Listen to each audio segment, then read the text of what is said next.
All right. What's going on, everybody? Welcome to the Acapulco final.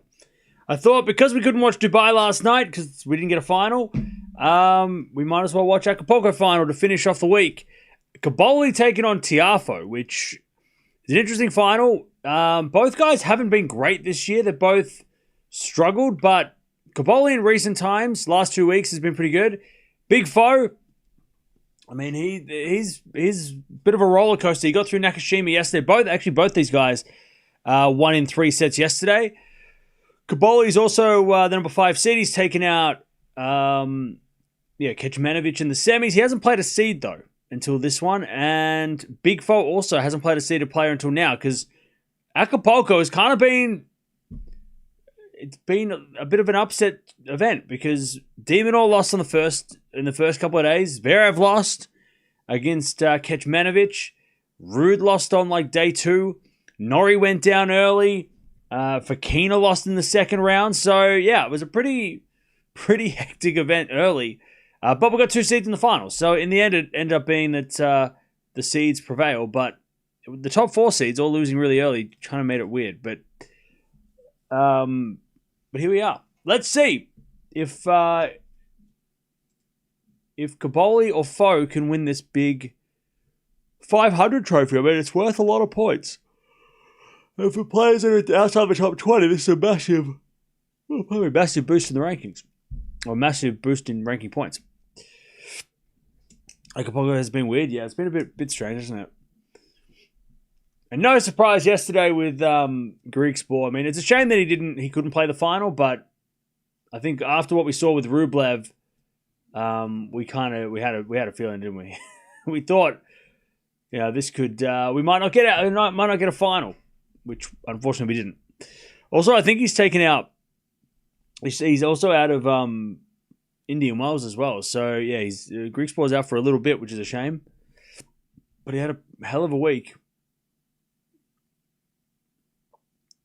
Is Medvedev going to be able to make it to Indian Wells? Yeah. I'm going to say yes because I'm only totally guessing, but I'm guessing that he left yesterday. I reckon that yesterday, right? Because if you've paid attention to anything out of the, as much as we don't want to talk about, we come here to forget, but sometimes world events clash with tennis. So Medvedev, I would have thought that yesterday when all hell broke loose, he would have left yesterday. They would have gotten out of there yesterday. I don't think Medvedev would have stayed. And I don't think Greek sport would have stayed either. I think all the players would have gone. The second they could have left, they would have left. So he would have done the trophy ceremony and then just got out of there. I'm guessing. I don't think Medvedev would have stayed.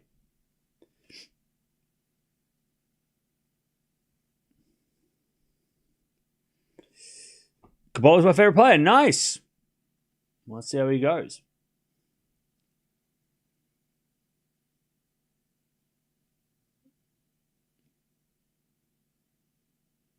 What was the score in Cobolli's matches? All right, I can give you the rundown. So Cobolli started the week off. He's number 5 seed. He took on Mendes in a couple of tiebreaks first round. He took out Shrikina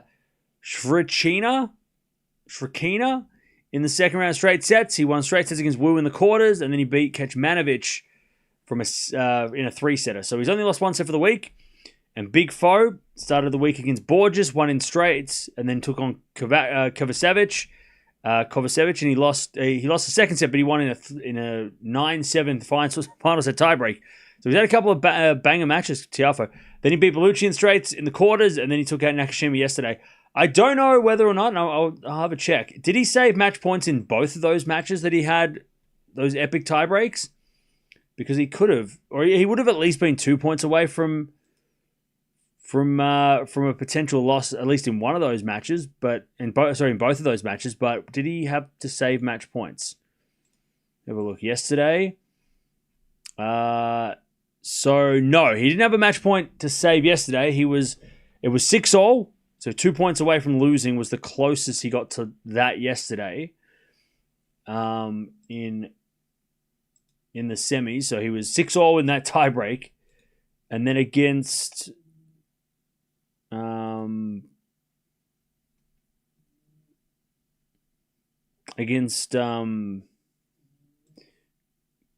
Kovacevic, he was probably 2 points again, at least.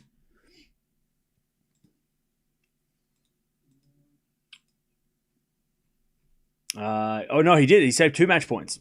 He was down 6-4 in the tiebreak, saved 2 match points, then got to 6-all, then he had a match point, then 7-all, then he had another match point and he won. So yeah, saved match points in the second round, was 2 points away from losing in the semis. Very close. So Tiafoe has been very close to losing twice this week. It should be a banger final, right? It should be, yeah. These guys are very entertaining, too. So this should be an entertaining final. We should see some fun shots.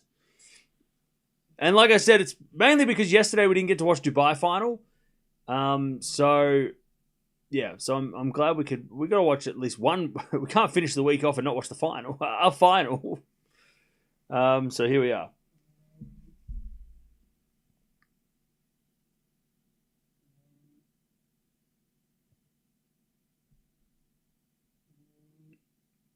Hey, thank you, Dutchy, for the 36 months. Also, thank you, Ange. Appreciate it, Ange. I saw that yesterday. Sorry, you're probably not here, but hopefully you can watch the replay.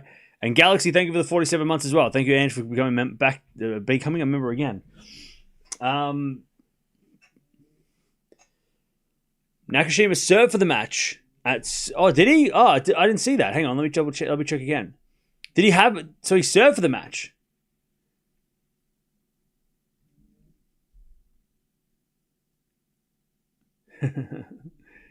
Oh, this little kid's about to toss the coin, and the players are so good.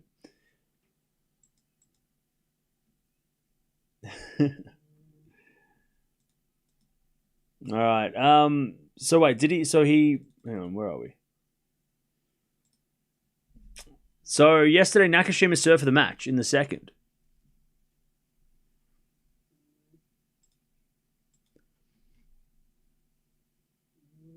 Oh, he did, yeah. 6-5. And then Tiafoe broke back to get to the tiebreak. Okay, so yeah. Wow. So Nakashima was literally served for the match. So again, Big Foe should have been out of here twice, in two matches. So if he wins the whole thing, it'd be a hell of an effort from Big Foe.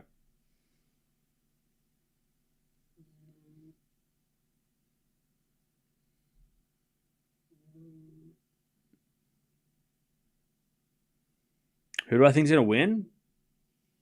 I have no idea.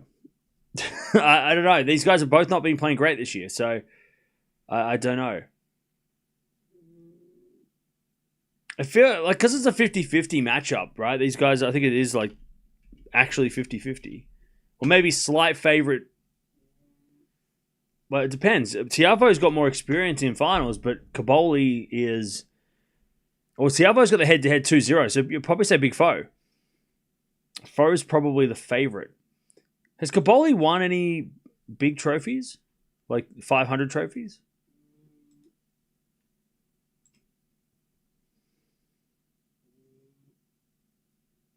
I don't think he has. So yeah, I would say Foe's the favorite. But again, it feels 50-50 because both these guys haven't been their best over the last little bit. Because like end of last year, Cobolli was on fire. He won the Davis Cup for Italy, and it felt like he was the man. But he started this year off a little bit sloppy. So Big Foe's this is his 11th final. He's won 3 titles, 7 runner-up. Oh, this will be Big Foe's biggest title too. But he's made the Cincinnati final, Japan, Vienna as well. So he's made 3 big finals, losing to Zverev, Fritz, Sinner in those finals. So this is his best chance to win his biggest trophy. He's won U.S. Men's Clay Championships in Houston back in 23. He won Stuttgart on the grass, and he also won Delray Beach in 2018. So, yeah. So this would be his biggest trophy, but he has been in big finals like this before. So Cobolli's already won one. Maybe Cobolli's the favorite. That's why it's 50-50, because the head-to-head said Tiafoe, but the experience, this is his third 500 final in 4 finals. Wow. So Cobolli is sneaky good. He won Hamburg against Rublev last year, and then he made the Washington final in 24 against Korda. Lost to Korda in 3. So, I don't know. I mean, that's where it's like, okay, the head-to-head says Tiafoe, but maybe this, I didn't think Cobolli had won a 500, but he's made a couple of finals and got a win. So probably, Foe's probably the slight favorite because head-to-head, but when it gets down to like the winning this trophy, Cobolli's the one who's done it. He's won this trophy, this level of event before. That's kind of crazy. Did not expect that.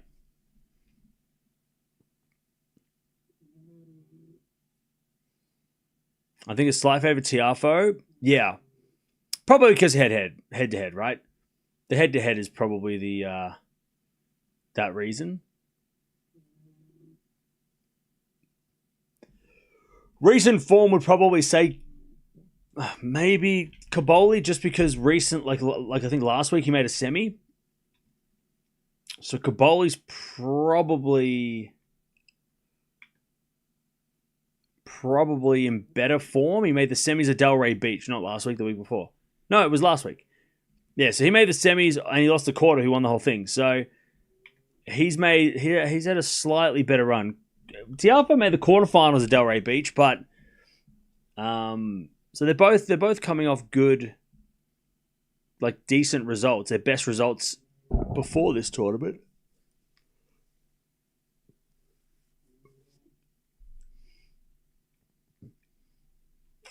Yeah. I mean, I'm probably leaning Cobolli, maybe just because he was had a slow start to the year, but he had a great end to last year. So, whereas Big Foe hasn't been as good in like the last 6 months.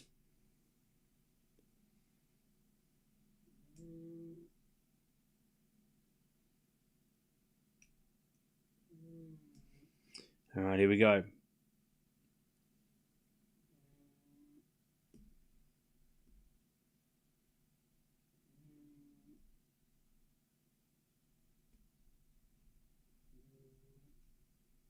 All right.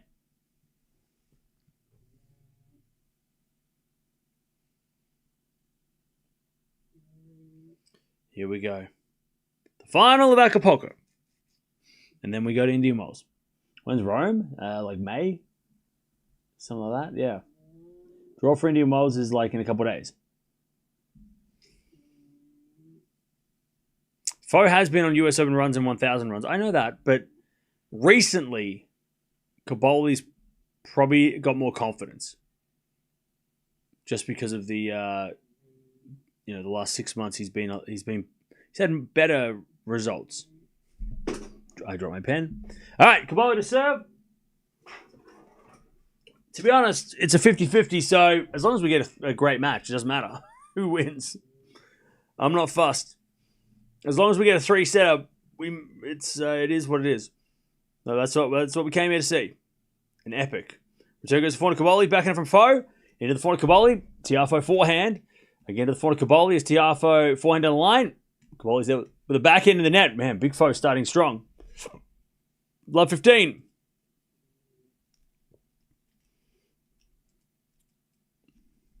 You always draw your pen. I know, because I'm always just like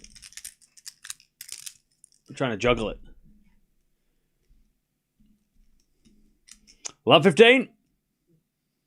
There's a backhand return from Tiafoe. Goes in the forehand to Cobolli. And hit the tape.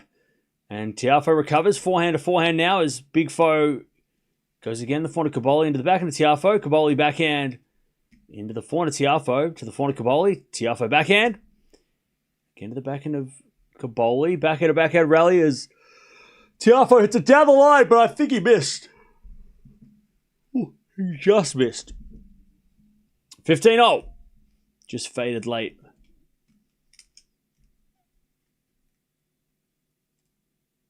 $15-0.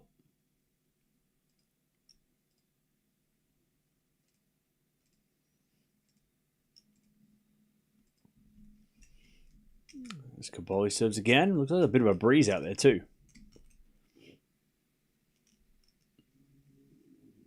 An ace from Cobolli.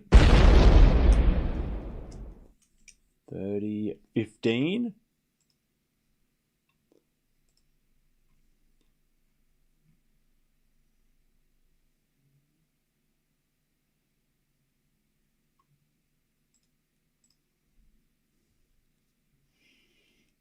Serving the 4-5, 4 in the net, 40-15. Not allowed to show the match. Nah. Nope. Not allowed to show the match. No can do.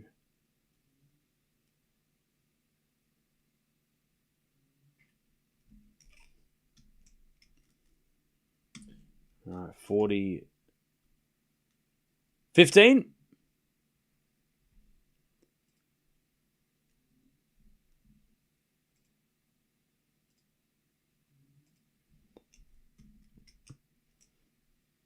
Hey, what's going on, Leon? How you doing? 40-15. That was my birthday. It was great.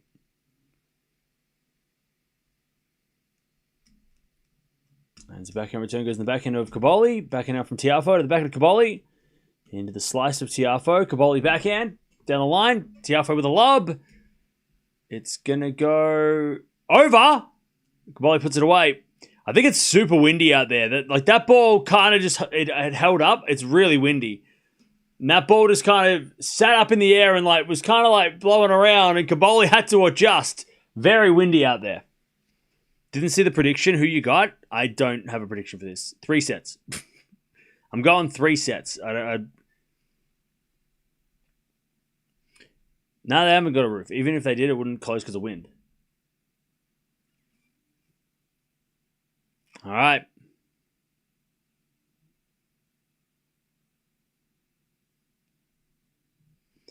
Let's see what Foe can do on his serve.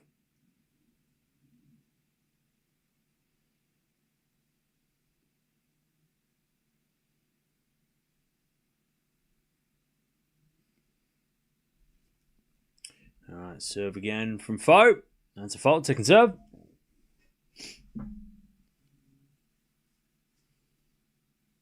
Surprised to see this, yeah. Well, because we didn't get to watch Dubai yesterday, I thought, we'll watch Acapulco. It's 2 o'clock in the afternoon my time, so it's not like it's just, I stayed up until, whenever the news broke about Greek sport. So it goes wide by Tiafoe. And it just felt like the week hadn't finished without watching a final. If we watched Dubai last night, we probably wouldn't be watching this. I don't know. Maybe we would, but because we didn't get yesterday's final. We got to wrap it up somehow. Also, there are other things going on the WTA side. Palini's playing right now, and Taylor Townsend's into her first singles final on the WTA, which is cool.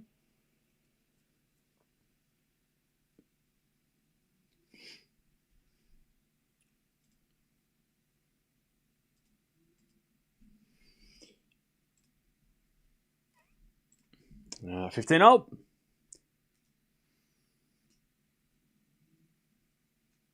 Gonna fault second serve.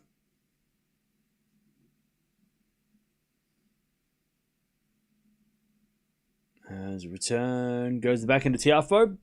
Forehand from Cobolli. Tiafoe backhand again, the forehand to Cobolli. Tiafoe forehand goes wide. Cobolli's got a little chance here, 15-30. I didn't know this was on. Yeah, it's because they can't play. So the reason Acapulco is always late is because they can't play during the day because it's too hot. So they have to play at night. They start at 6 p.m.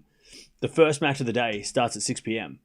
just so they can avoid the weather. It's one of the only tournaments to do it. I mean, a few tournaments in Mexico do that. I think Guadalajara might do the same, but yeah, it's just one of those tournaments where they start super late because the UV and the heat's just too much and it's not safe. Also, I think the altitude, is Acapulco high up it's got a high altitude, so maybe that might also be a factor.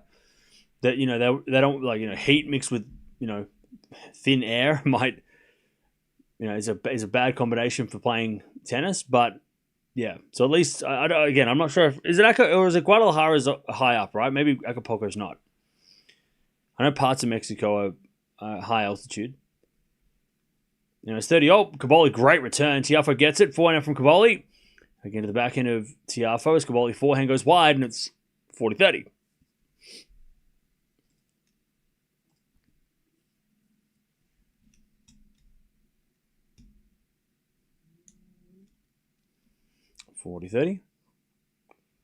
Humidity's at like 80%.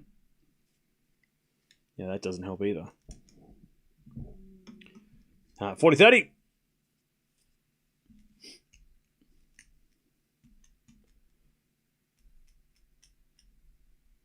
We're going to fault second serve.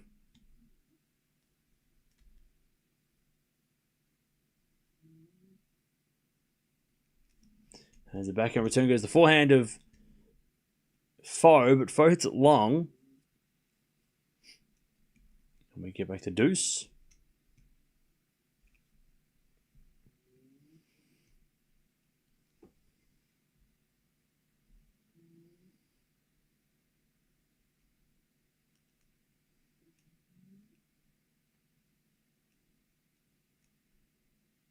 All right, serve again. Into the forehand of Cobolli. Tiafoe forehand to the forehand of Cobolli. Down the line out of the backhand of Tiafoe. Cobolli comes in. And it's a forehand winner. Nice aggressiveness from... Nice aggression from Cobolli. And it's advantage Cobolli.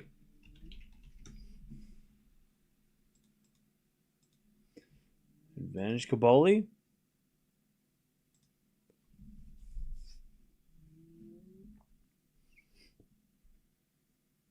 Mehdi finally broke the curse. I know, right? And advantage Cobolli. As Tiafoe serves a fault. Second serve.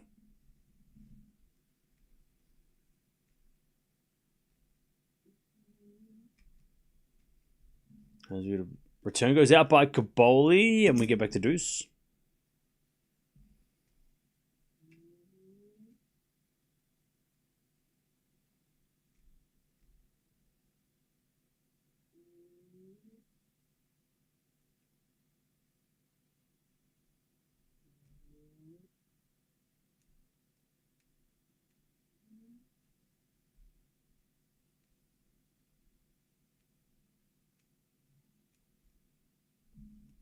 All right, first serve is a fault, second serve.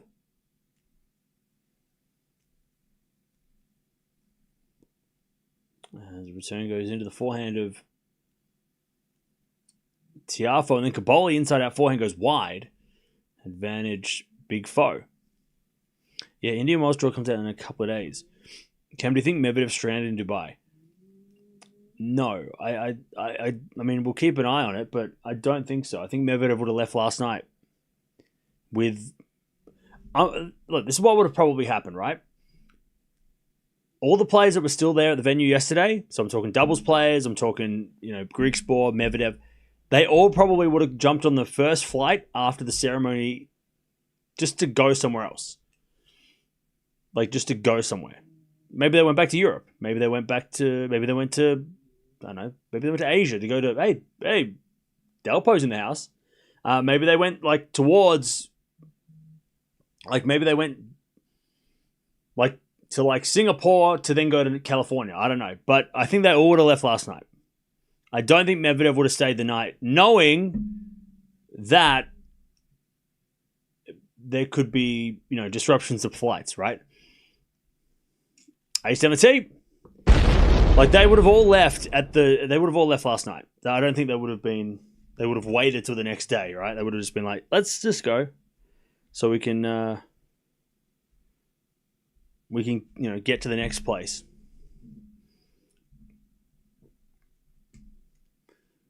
But we'll keep an eye on Medvedev where he's at. But I'm sure that they left last night.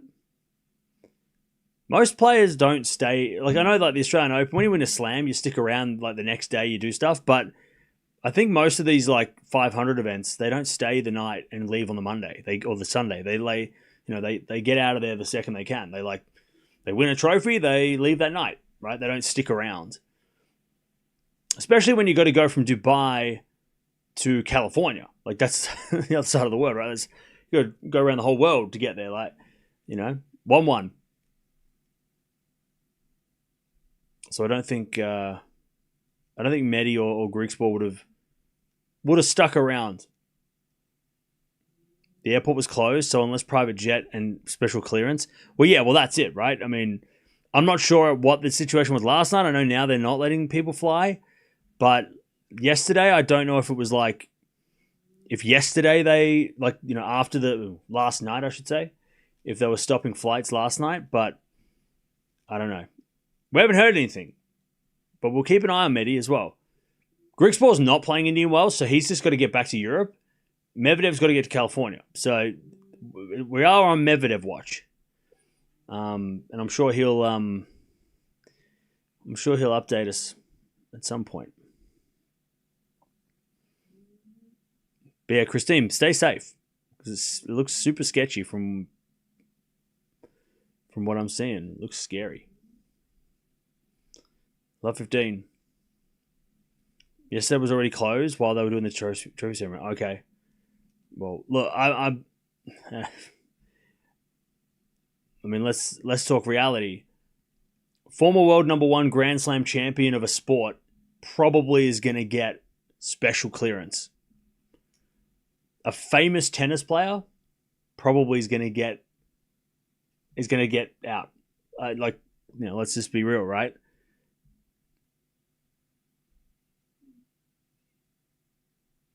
Like, if he can't get out, then I don't think many people can. But I'm sure. I think Daniel Medvedev might get. Plus, also he can afford to get out, right? If he has to get a private jet or whatever, like, he can afford to get out if he needs to get out, right? So, 30-15. But we'll keep an eye on it because it is.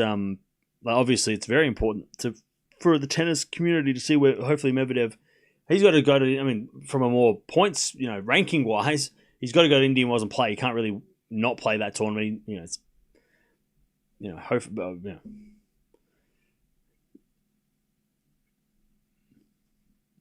Yeah, good idea, Christian. Well, that's what we're here for.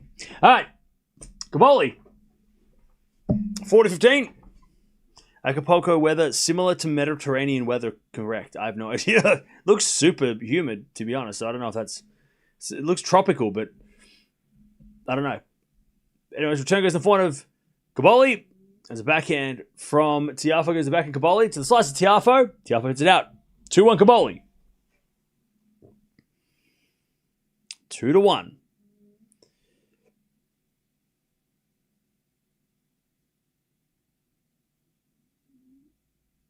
It's 2-1.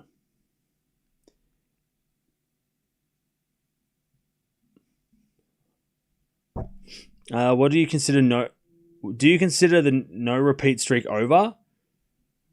Because he hasn't won a title twice. He hasn't won an ATP title. Well, yeah, okay.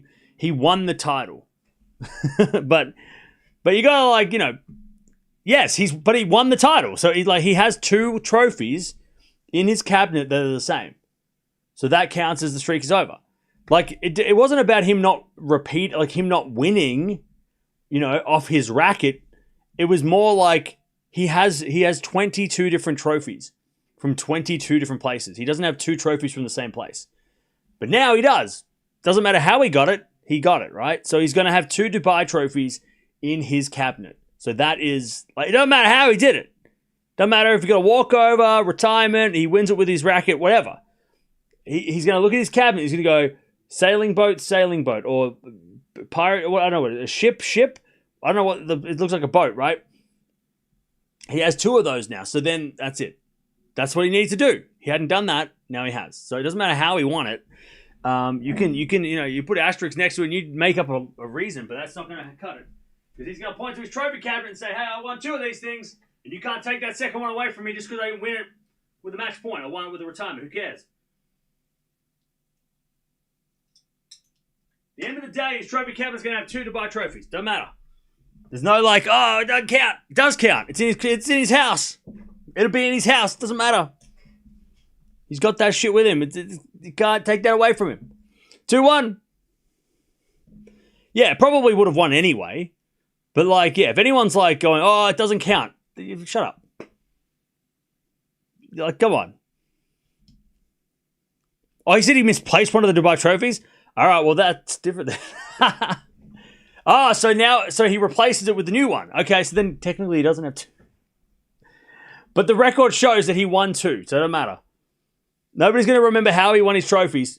Do you remember how he won his second trophy? No. You have to Google it. Don't Google it, though, because then you'll be like, oh, I knew that all along. Bullshit, you Googled it. He's going to have 2 wins in the Dubai Championships. Doesn't matter how. And that's that. 15 love. But that is funny that he lost his other trophy.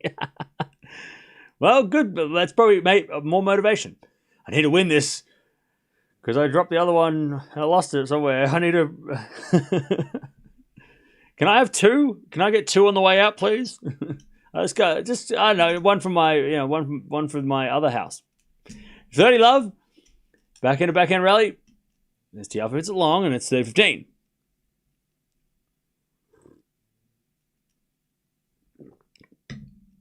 How can we misplace trophies?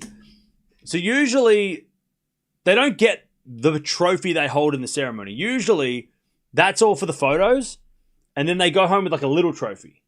So like a miniature version of what the trophy is. Sometimes they go home with a big one, but most of the time, for most of the tournaments, they get like a replica. Like a little replica. So they don't get like the big one. Sometimes they get a big replica, like at the slams. I think they get like I think the US Open give out like full replica of the actual thing. And Wimbledon do that too. But I think some tournaments they give out like a mini version of what you won. Oh, he broke it. It broke in shipping. Oh, so he has it. It's just in 2 pieces. Okay. 40-15, even a Grand Slam. Yeah. There's no way. Like they do not make a new Grand Slam trophy every year. That's they like Wimbledon are like you can have it for a year, but you got to bring it back next year. It's a one of one, but then they get replicas for the house, right? I think they used to do miniatures for Wimbledon, but I think now they're giving out like bigger ones. Maybe. All right, 2-0. Nepalini's down a break against Buksha. All right, 2-2.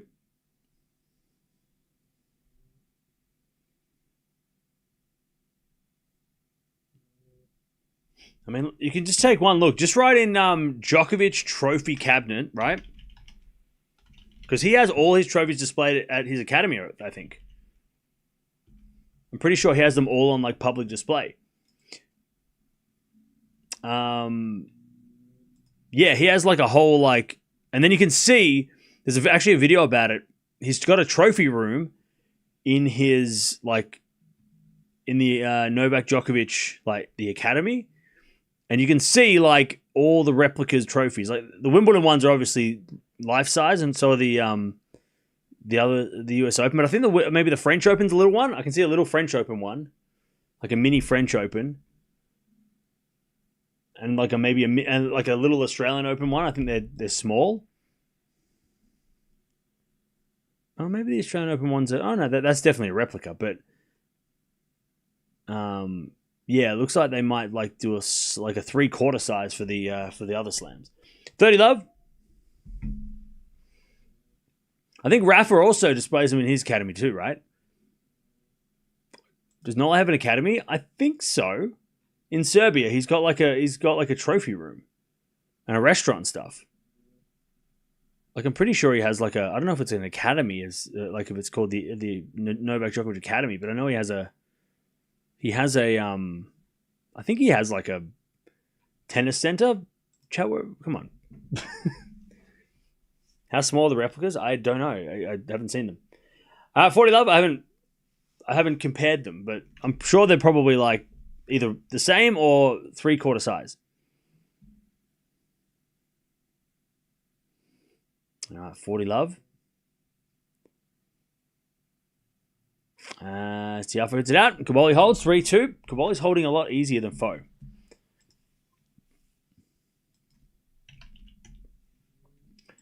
I mean, yeah, go look at the Nadal trophy cabinet.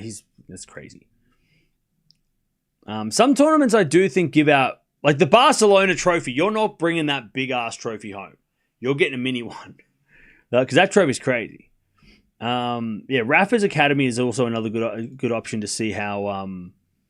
like he's got miniature French Opens. I think even the Wimbledon trophy's a miniature. The Australian Open one looks like a toy. Yeah, the Barcelona trophy. It used to be like mini, and then they made it a little bit bigger. The Acapulco trophy. There's a couple here I can see of Rafa's. God, I want to go see this. How cool would that be? Just watching like the 1,000 trophy wall. It looks like the Monte Carlo trophies might actually be all the same.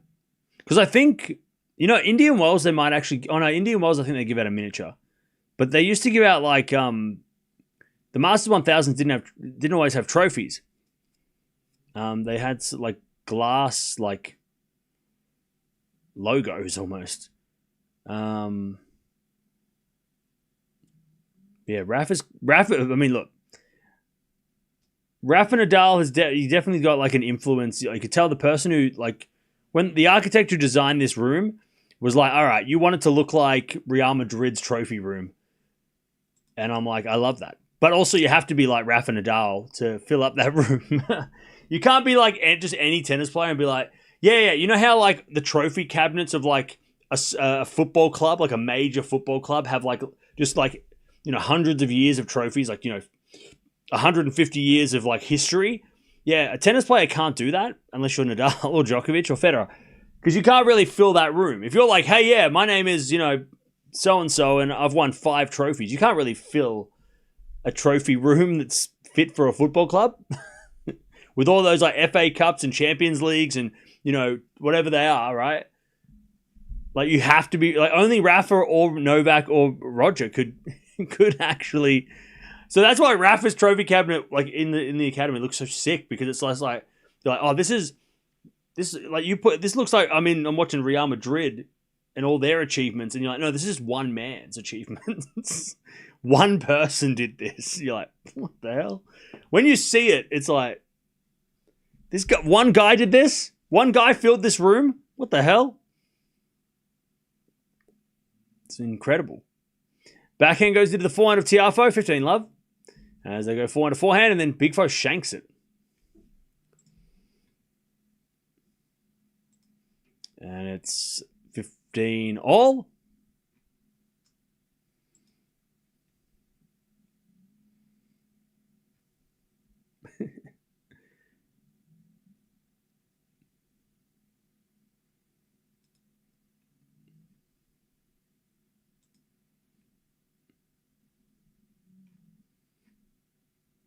Yeah, it's almost like a museum.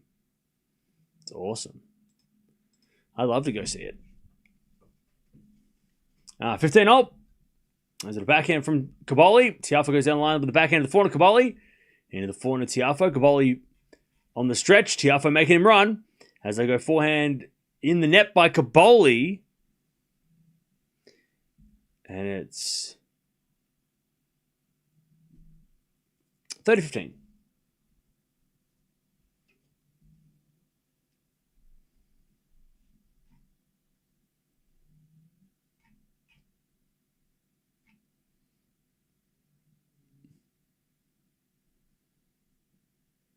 And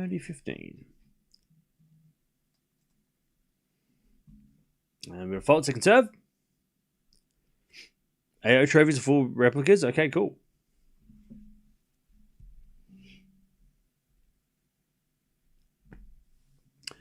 All right. Tiafoe 40-15. Oh, puppy.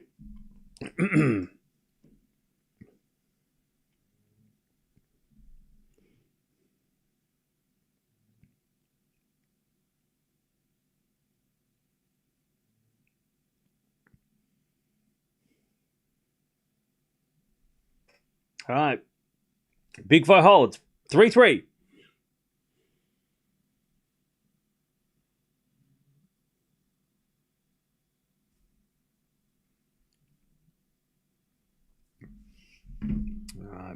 3-0.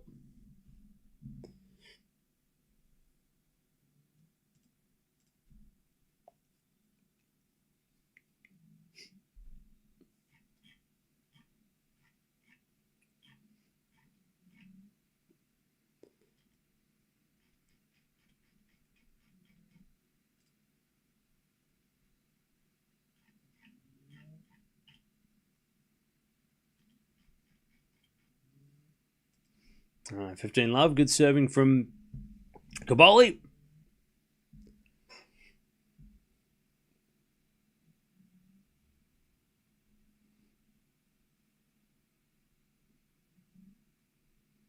There's a 4 now from Big Foe. Oh, passing shot winner by Cobolli. And he throws his fist up in the air. 30 love. Nice shot, Cobolli. Huge forehand cross-court winner. Beautiful shot.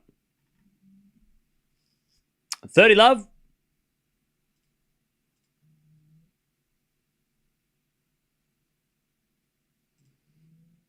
Even Big Foe's like, yeah, you got me. You got me. All right, there's a return. Goes into the 400 Cobolli. Back in now. Tiafoe comes to the net up. Goes a lob by Cobolli, but it's long. And it's 30-15.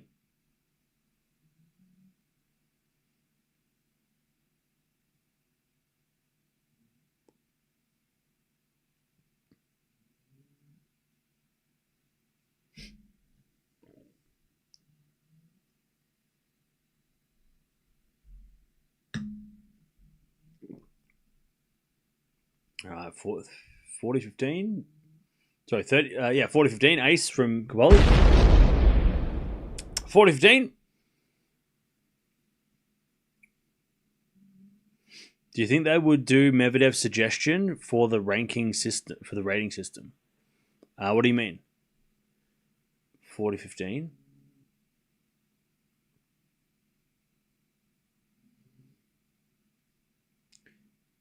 As the return goes out by Foe.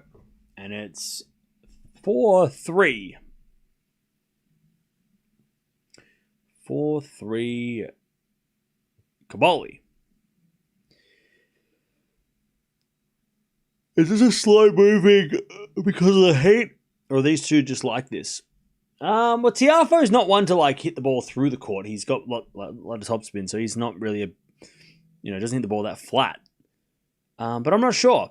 I'm not sure if the courts are slow, fast. I mean, the humidity would say that the conditions are slow. In my,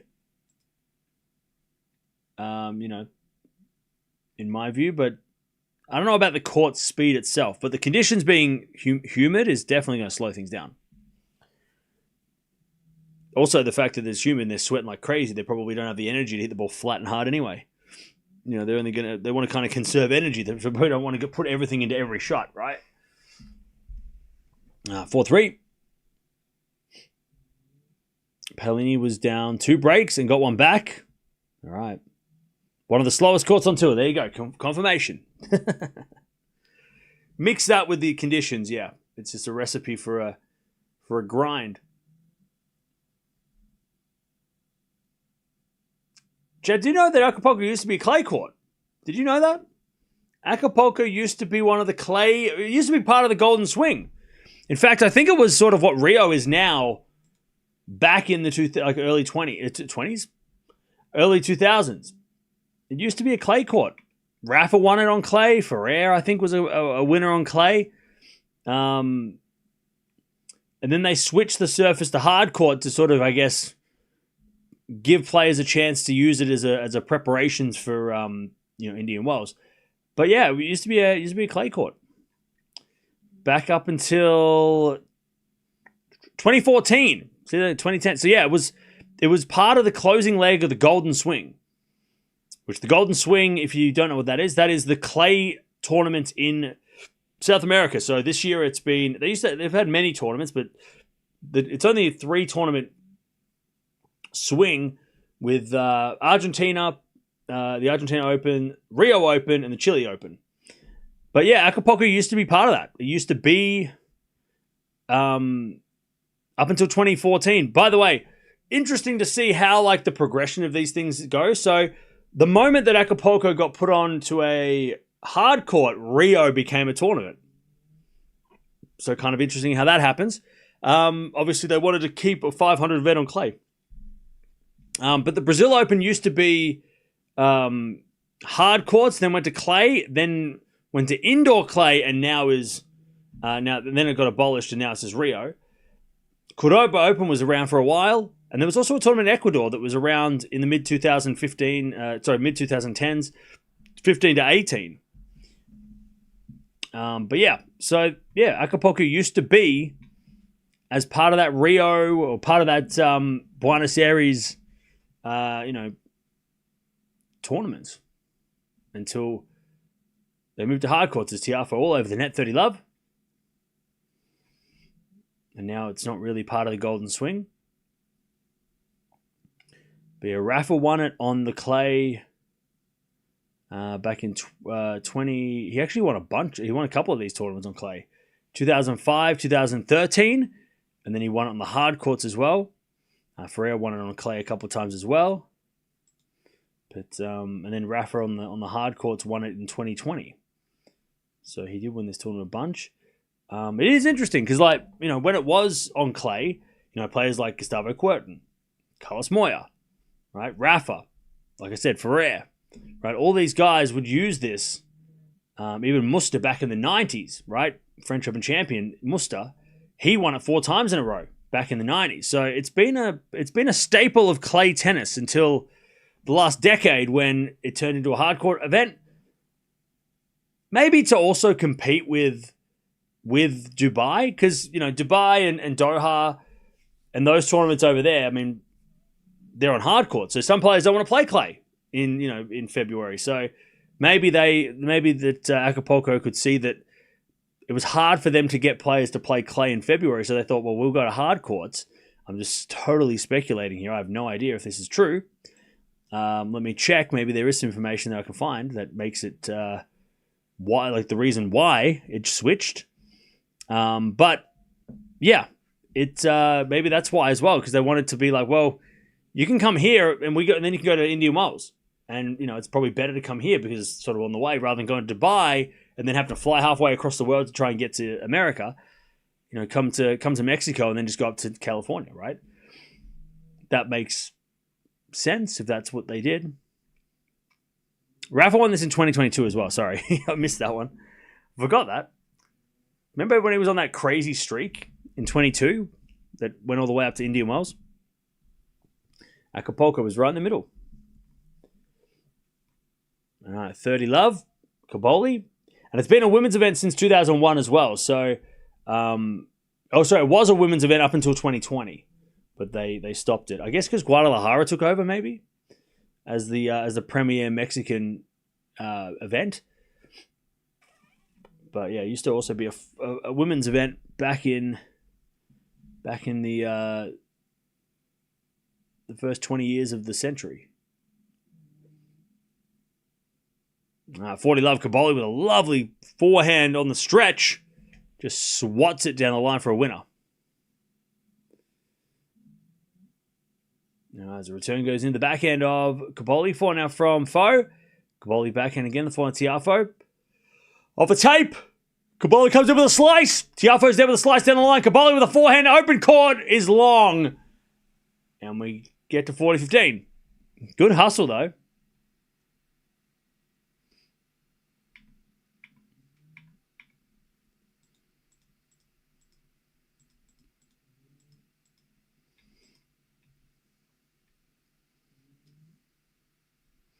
All right, still a chance.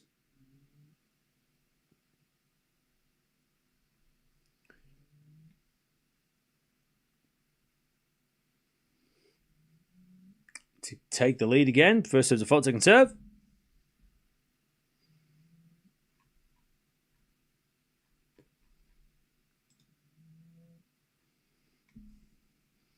Cobolli missed that one as well. 40-30. Good return from Foe.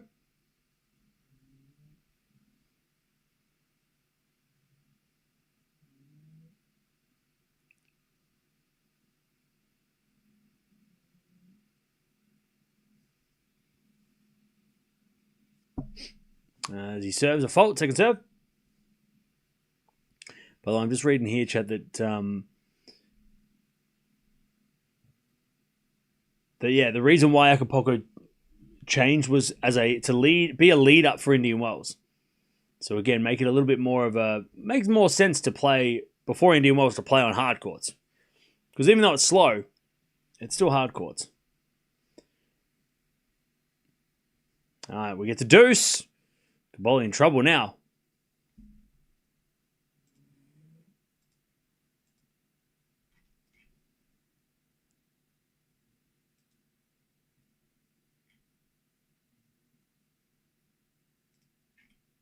As Cobolli with a good serve. Advantage Cobolli.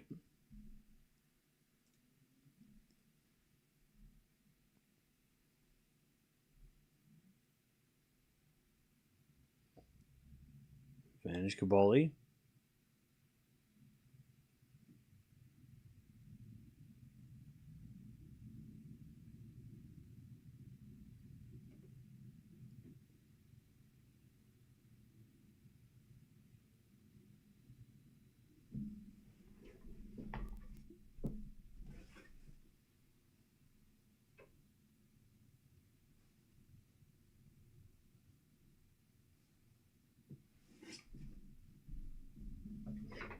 I don't know what the hell's going on outside. There's some weird noise.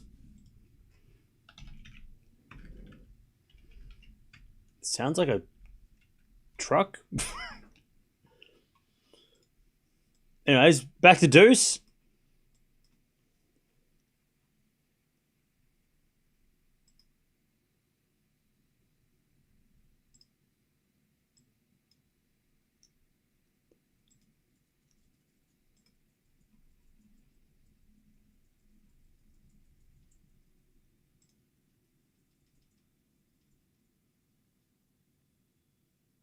I have no idea what that noise is.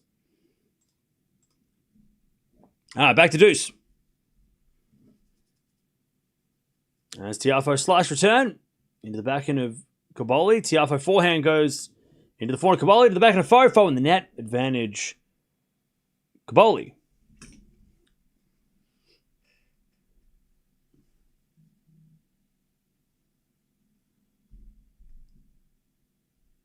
Advantage Cobolli.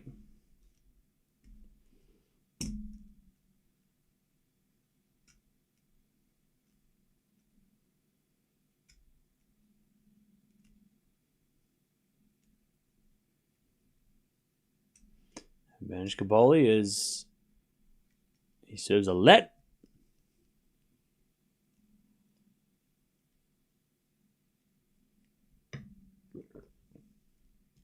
As the return goes out by Cobolli. And it's back to deuce.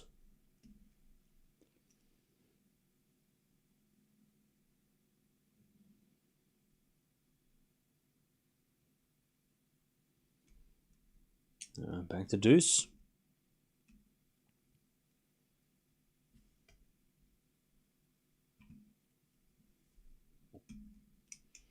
As the return goes in the forehand of Cobolli. Tiafoe passing shot. Cobolli with a volley. Too good.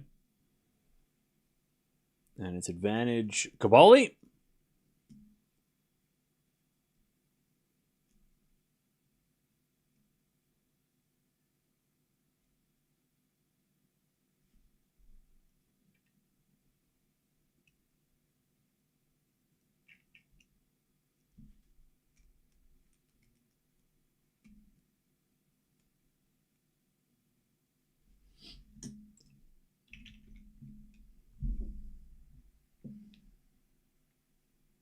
All right, Cobolli. He wins the game, and he is now leading again.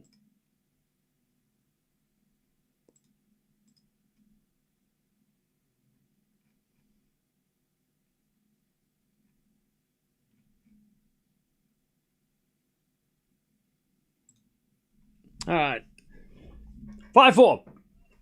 Tiafoe is going to serve to stay in the set. If Sinkeraz doesn't win Indian Wells, who y'all got? Medvedev. Go Medi, I think. So they're all doing the Macarena. That's awesome.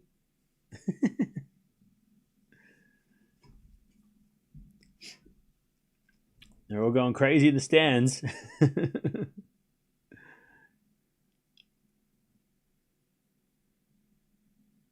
was a painful break. Jasmine missed an overhead and got broken. Yeah, didn't she get back on serve?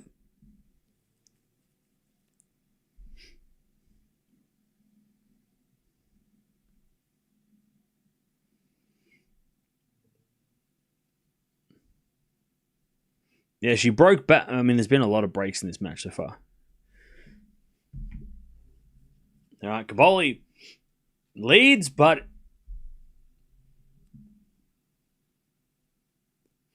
let's see what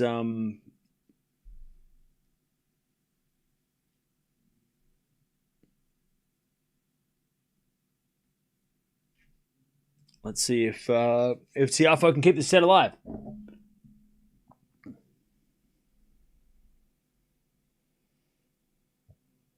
What do you think the worst upset of the year is so far? That's a great question. Yeah, that's actually a great question. Chat, what are you reckon? Throw out some names. I mean, some are going to say Menchik beating Sinner. I mean, I think there's probably been crazy upsets in that. Because Menchik's legit. And played a great match. I don't think it was an upset, but it wasn't like there's got to be crazier ones than that.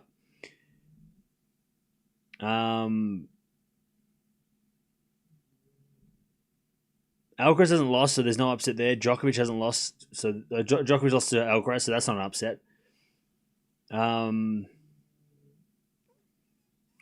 it could be this week, like in Acapulco. I mean, there's been some kind of crazy upsets in Acapulco. You know, Zverev going down, and same with Zverev and Demonor going down. But then, it's hard because then it's like, well, those two losing, is that more of an upset than Sinner losing to anybody? Like, even Djokovic, I mean, maybe it is Menchik versus Sinner, even though I don't feel like that.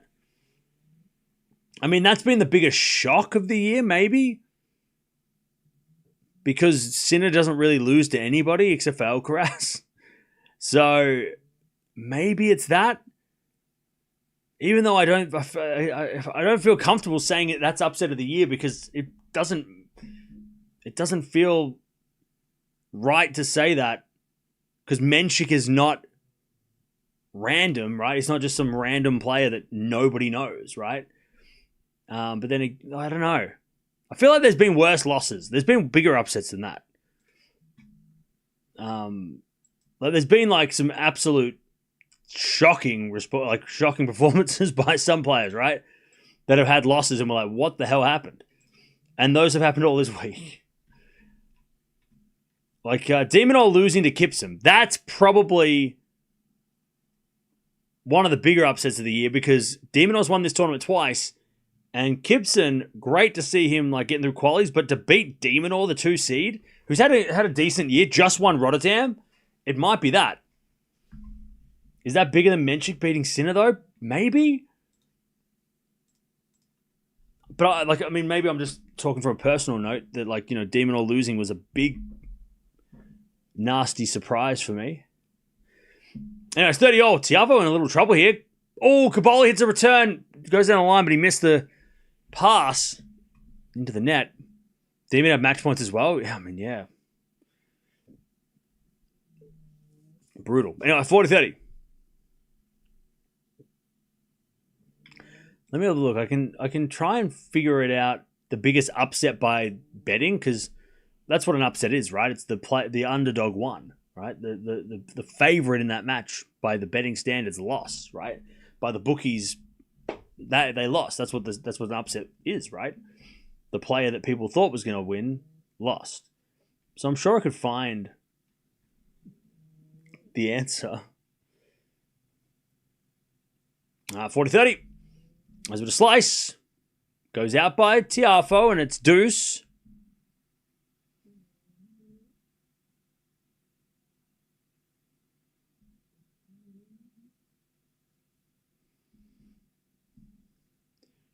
We get the deuce.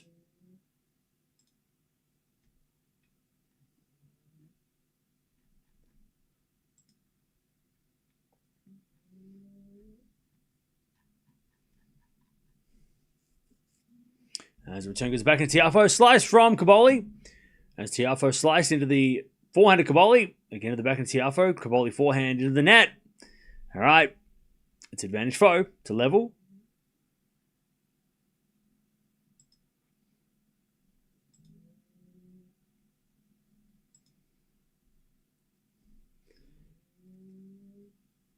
An advantage Foe to level this match.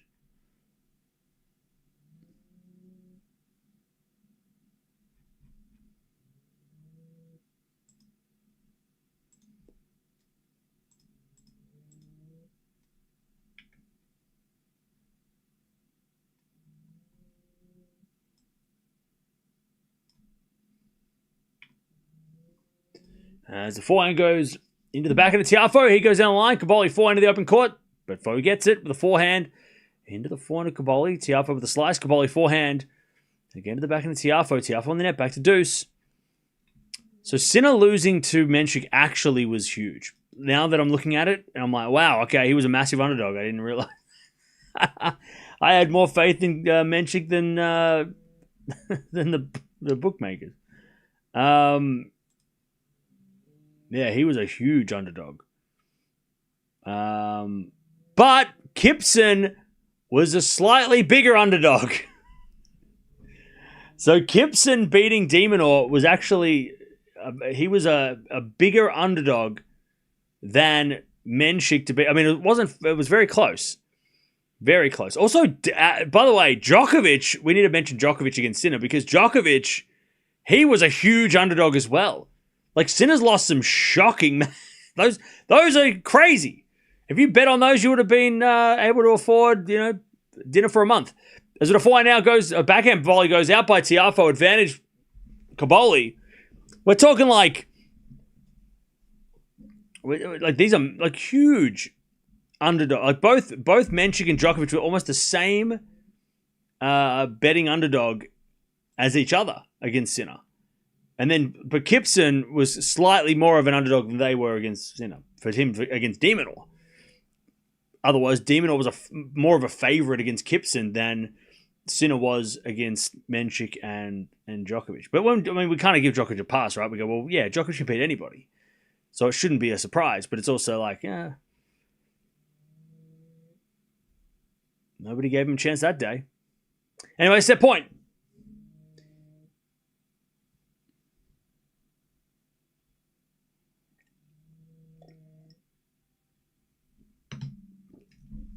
All right, here we go. Set point. Tiafoe serves. Into the back in Cobolli. Return the nets. We get to deuce. Let me have a look if there's any other massive underdog wins recently.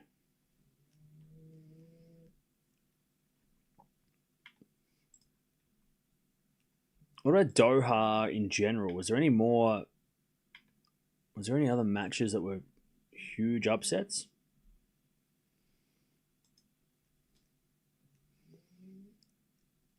Now, Rotterdam didn't have one of those upsets. Yeah, there wasn't any huge upsets in Doha other than Sinner. As Cobolli hits it out. And it's advantage Tiafoe.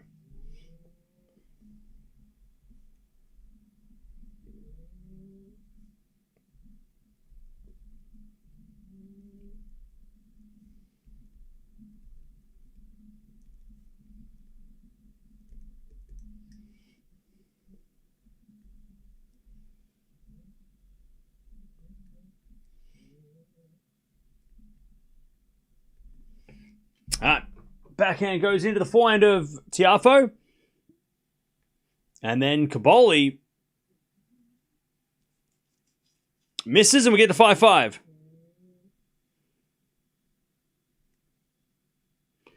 All right, 5-5. Good hold by... not a strong hold, but a good save by Big Foe. Was there any other massive upsets at the Australian Open besides that one? Let me have a look. Because there wasn't really. It was a bit boring, wasn't it, the Australian Open, besides the final. The finals. In the WTA side, it's definitely Iga losing to Sakkari, also losing her streak of 109-0 at the winning first set. Yeah, I would agree. That probably is the upset of the year so far. Swiatek losing to Sakkari. Thank you for the $2. Yeah, that's probably it. Because I don't think anyone else has beaten anybody else, shockingly. Even though in like Doha there were a few upsets, but that was probably the upset of the year for now. But then again, maybe, I mean, does it count though? Raducanu losing to Ružić? Like, Raducanu didn't beat Ružić. Like, you know what I mean? Like, Raducanu didn't beat Ružić. So does Ružić losing? A Ružić winning, I mean, I don't think we can count a retirement win as an upset. I don't think that counts. I don't think we can count that. 15-0. But maybe on Boko beating Raducanu. But I think Swiatek losing to Sakkari was a bigger upset because Sakkari lower ranked. Swiatek, yeah, like you said, hasn't had that happen for a long ever, right? All right, Cobolli 30-15.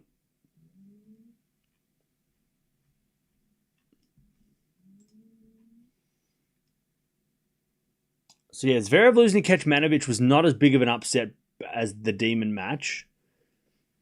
So the three biggest upsets according to the bookmakers, right? Demonor losing this week, Menchik beating Sinner, and Djokovic beating Sinner. So those are the three upsets of the year, according to the bookmakers, right? Like who was supposed to win and who actually won. Like you better if you were better against those guys, you would have done all right.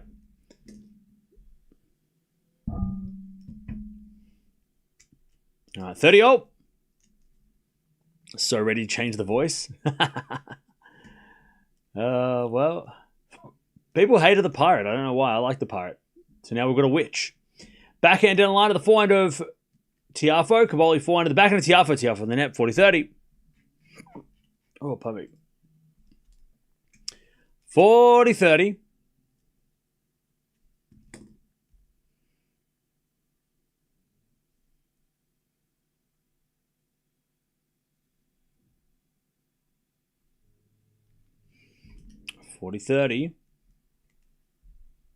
Fonseca losing to Bouze. Was that in... What was that? Cobolli holds. By the way, I'm looking here. Boko beating Raducanu was not a massive upset. But Sakkari beating Swiatek was huge. Like, that was a legit... Like, that is upset. That might be the clubhouse leader for upset of the year. Betting wise, but also for so many other reasons that we mentioned.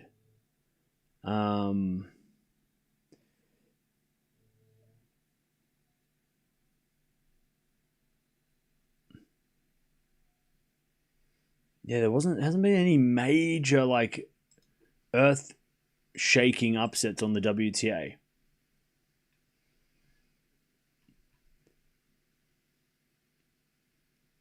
All right. By the way, Palini's getting wrecked against Buksha. What was it? Fonseca. Yeah, Fonseca losing to... I don't think Fonseca losing was a big upset. Nah, I mean, it was an upset. Bouze was the underdog for sure, but not nearly as... Like, he was not as big of an underdog as... Again, Kipson beating Demonor this week. Upset of the year so far. We're basing it solely on a betting stand, right? Like but the thing is, and again, I'm not super knowledgeable with all this stuff, so correct me if I'm wrong. But there's obviously a lot that goes into like the odds of a match, right? The betting odds. But you've also got to like I feel like, yeah, okay, maybe I've got to take it back. Menchik beating Sinner, even though we kind of, maybe some of us were like, oh, but Menchik can win these matches. Like, he can do that. But he hadn't done that. Whereas Demonor losing to Gibson, it feels a little more like that could happen than Sinner losing to anybody else other than Alcaraz or Djokovic. So I think, even though with the betting, I think it comes down to like, obviously it comes down to how many people put money on someone, and then the odds change depending on where the money is, right? I don't know if we can use that as like a sole going, okay, well, Gibson was a bigger underdog. It's like, okay, cool, he was, but also De Minaur is more likely to lose than Sinner. Even though De Minaur right now he was on fire going to that match. Still like, okay, well, also De Minaur coming from Rotterdam to Acapulco, different conditions, different, outside instead of inside, Gibson coming off 2 qualifying matches, right? So maybe that's not the biggest upset, not a bigger upset than Sinner losing to Menchik. Even though we who believe in Menchik could see that he could do something like that, but the fact that he did it, that was the biggest shock. And then Djokovic beating him at the Australian Open, it's like, okay, well, Djokovic hadn't beaten Sinner for so long, but it's also like not unrealistic that Sinner could lose to Djokovic, right? Djokovic can beat anybody, anytime, right? So him, like, that's an upset on paper, like on monetarily, but it's not like Djokovic beating Sinner is not the upset of the year. Can't be. Like, saying that sounds so silly. Oh yeah, Djokovic beat Sinner. It was the biggest upset of the year. So there's been no upsets? Like, there's definitely been more upsets than that. That's like, it was just unlikely it was going to happen. But it's not an upset. Not a massive upset compared to Menchik beating him, but also compared to this week. So yeah, Menchik beating Sinner probably is upset of the year then, if we're basing it off all that. And then Sakkari beating Swiatek, I don't think there's even one that comes close to that. Like, that's the upset of the year for now. 1 hour play, by the way, 15:30. But we've still got 2 more tournaments. And then after Miami, we'll do like a upset of the year review, and we'll see where, like, what is upset of the year. Because after because last year we did the Tennis Talk Awards every year. I want to do like almost like a not like a Tennis Talk Award ceremony in particular, but like just like almost like a season review so far, and we'll go through like what's been the upset of the year, what's been the player of the year so far, blah blah blah blah. I feel like that could be fun, at least to fill in the time. Backhand rally. Is it a slice from Tiafoe into the forehand of Cobolli? Then goes down the line to the backhand of Tiafoe. 15:30 here. Cobolli's had a set point in the previous game. As we got a backhand down the line from Cobolli in the net. 30-0.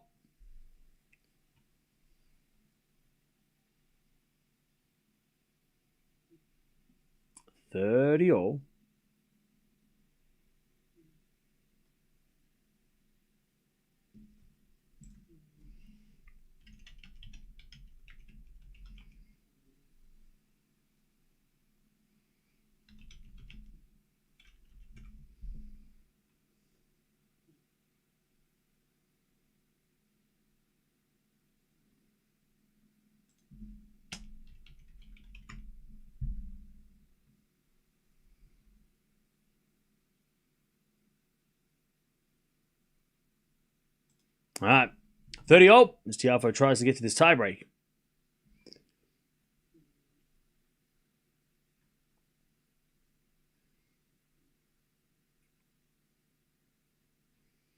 As a return from Foe goes into the forehand. Cobolli in the net. 40-30.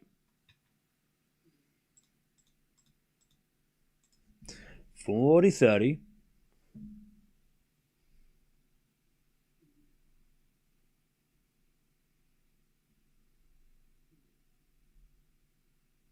By the way, Chad, I want to also mention, because somebody just said Paolini. What about Eala beating Paolini? Was that a bigger upset than Swiatek?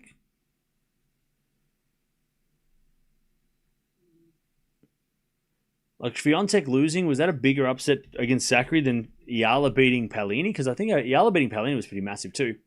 All right, big four holds, and we're going to a tiebreak. Yeah, it was by far.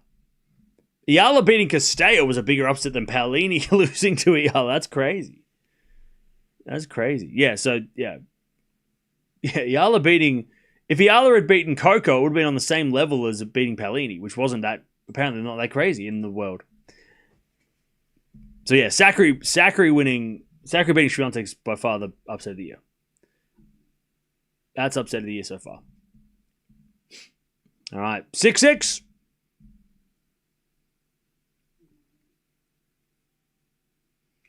It's Cobolli with an ace. 1-love. I'll tell you this. We might not have got a final in Dubai, but at least we're getting a final here. A big final. This is a close final too. Neither guy can break. It's been a competitive match so far.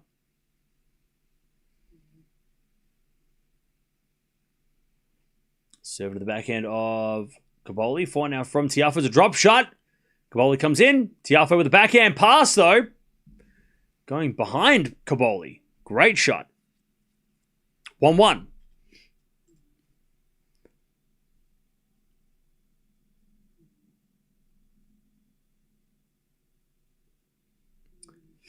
There are plenty of upsets on the WTA every week. Yeah, but that's why we're trying to narrow down what's the biggest of them. Because, the biggest upset of them all has got to be Swiatek. Losing to Zachary. Because also, yeah, there's also like context you've got to add to that.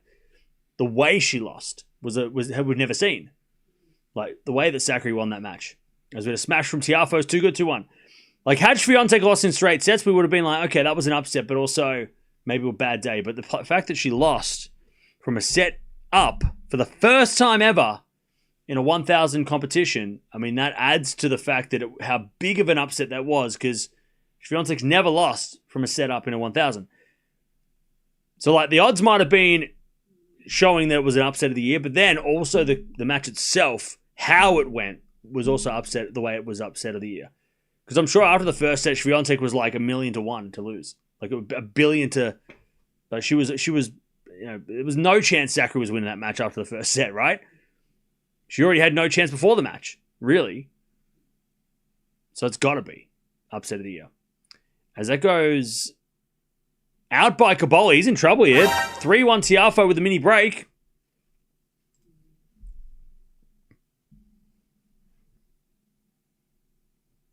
Three one.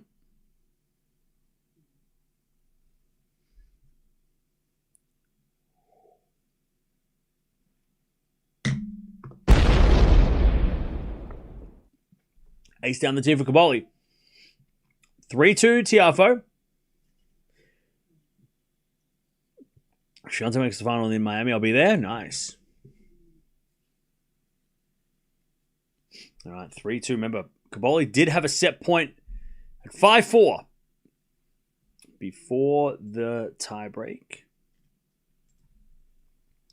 As the return goes into the forehand of Tiafoe. Cobolli with a passing shot, but Tiafoe's up the volley. And a second volley. Now Cobolli comes in and puts it down the line for a winner. All right. 3-all. They change ends.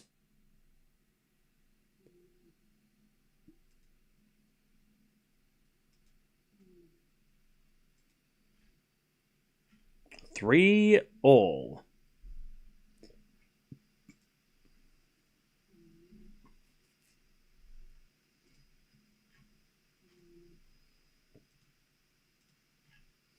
All right, 3-3. Back on serve.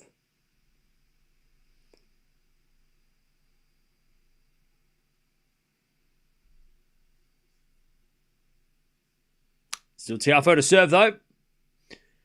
3-3. Raducanu might have lost to Ružić if she hadn't retired. Yeah, I mean, I can have a look at that and see what that looked like. Because, I mean, Dubai did have some upsets too, right? Like, Ružić beating Raducanu. Had she have beaten Raducanu, that would have been upset of the year.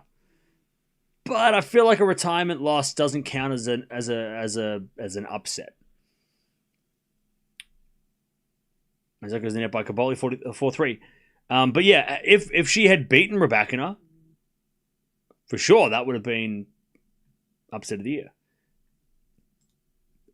But I don't know. I feel like because the match didn't finish, it's hard. Like, we don't know. Also, the fact that it finished with retirement just shows that, like, well, Raducanu wasn't herself then. She wasn't playing well. She wasn't feeling well. So it's like, whereas there was no excuse for Swiatek. She lost. And that was shocking. But Ružić winning against Raducanu is probably on the short list, but I'd still think it's got to be Swiatek because that match finished. Sakkari came back and won, so it's got to be the upset of the year, right? 4-4. I feel like any walkover or retirement has to be almost ineligible for upset of the year. Because we will never really know. It's like it's not a definitive yes or no. This happened, right? So, well, Raducanu could have come back and won, right? We'll never know. 4-0. But it would have been. It was tracking to be the upset of the year for sure. As the return goes to the forehand of Cobolli. Backing at Tiafoe. He comes to the net. Cobolli with a pass. Volley from Foe. Cobolli with a passing shot. Win it down the line. He said it's good. It's good. 5-4 Cobolli. Good pass. Tiafoe didn't hit a bad volley. It was just ridiculous from Cobolli. 5-4.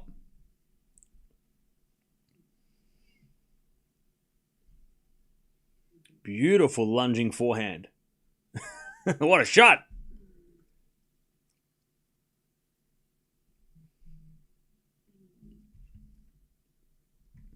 All right. Still on serve, though. 5-4. 7 to the forehand of Cobolli. Return goes to forehand of Tiafoe. Cobolli backhand to the forehand of Foe. Hands it backhand again from Cobolli. Foe with a slice. Cobolli down the line. Foe gets with the backhand into the backhand of Cobolli to the forehand of Tiafoe. Cobolli backhand cross court. There's Tiafoe slice. Cobolli gets it back with the backhand into the forehand of Tiafoe to the backhand of Cobolli. But no, Tiafoe hit it long. 6-4 Cobolli to take the first set. He's at a set point already. So 2 more set points.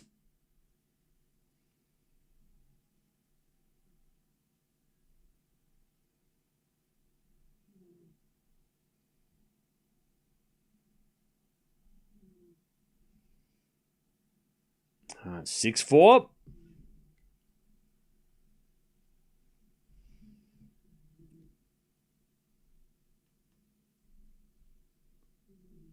Tiafoe would serve first, and then Cobolli will get a chance on his serve.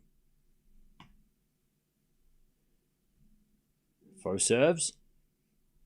Fault. Second serve. By the way, Chad, is Cobolli going to have more titles than Sinner this year? Think about that. Backhand goes into the backhand of Cobolli. The backhand of Tiafoe. Cobolli forehand on the stretch. Tiafoe. Forehand goes wide. Cobolli takes the first set in a tiebreak. 7-6. First set in the bag. He's 1 set away from his 3rd career trophy. That was over an hour. That was a long set.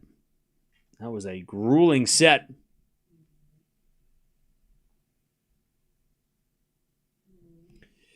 Okay. Big Foe looks a little frustrated at what's going on. All right, 8.0 performance rating for Cobolli, a 7.5 for Big Foe. No breaks to serve. 2 break points for Cobolli. Couldn't convert. One of those was a set point.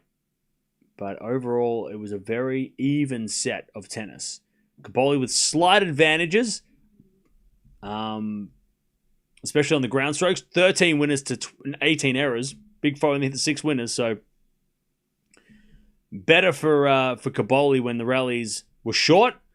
Tiafoe won over 9 shot rallies, but Cobolli was just better on the ground, and was better on serve. It felt as well. It felt like he was holding easier than Foe, especially early in the in the set. He was, Tiafoe felt like he was 30-all deuce a lot.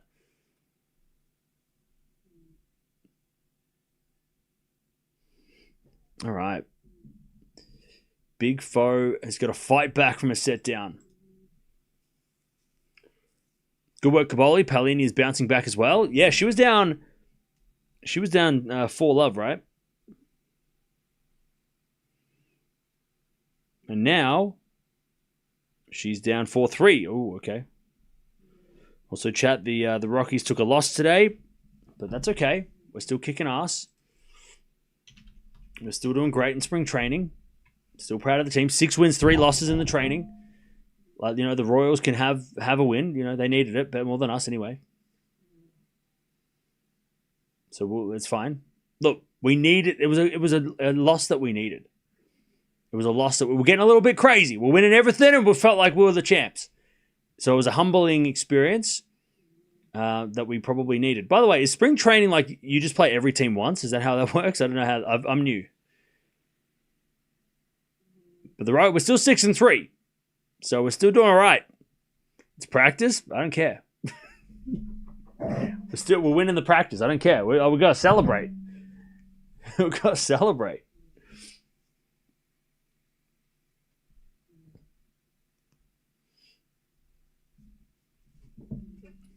All right. Cobolli takes the first set. Let's see if Tiafoe can bounce back. Is Cobolli inspired by his Davis Cup teammate? He feels he can be the champ too. I'll be honest. I don't think Cobolli's looking at Jannik Sinner going like idolizing him. I don't think he cares. Like, Cobolli doesn't seem the type of guy to look at other players and go, I can't believe how good you are. Like, I don't think he gives a shit. I think he's more like, cool, man. Also, were they teammates? Sinner ditched the team. And Cobolli had to step into his shoes. I mean, I don't think they were teammates, were they? Or were they teammates last year? Oh, sorry, in 24, maybe. Yeah, I don't know how close Sinner and Cobolli are, to be honest. But, hey, Dutchy, thank you for the $1. Appreciate that. Doesn't count? It does. All right, I think we're just waiting for Cobolli to come back from the bathroom. It's super sweaty out there, so change of outfit makes sense. No, thanks, Dutchy. We'll see you later. Cobolli comes back. Or they're having like a heat delay, maybe. Maybe it's a heat delay. Because it's super, super hot out there.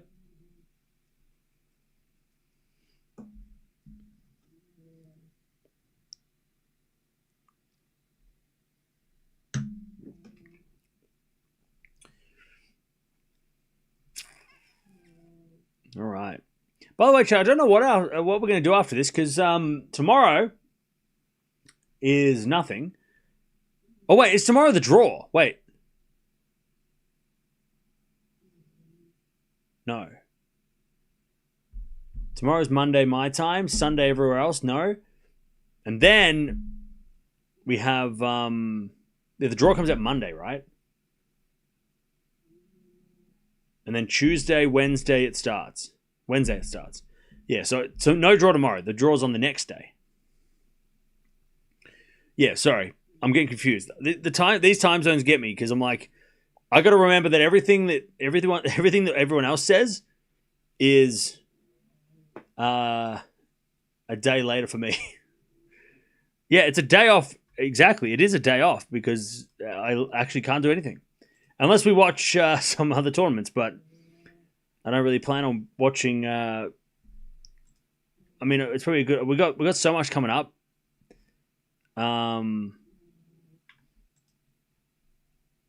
Unless Paolini makes the final of Merida, which we could watch tomorrow, maybe.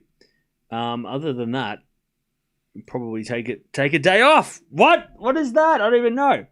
The Las Vegas Slam? Oh, don't start. I don't even know where I can watch that. Wait, is that a thing? Is that tomorrow? Oh, don't do this. Don't do this. Oh, it is. It's tomorrow. Who's playing? Oh, God. It's a good lineup. Kyrgios is playing. Okay. Wait, what's happening? Bracket. It's at 3 p.m. 4 p.m. 4 p.m. Vegas.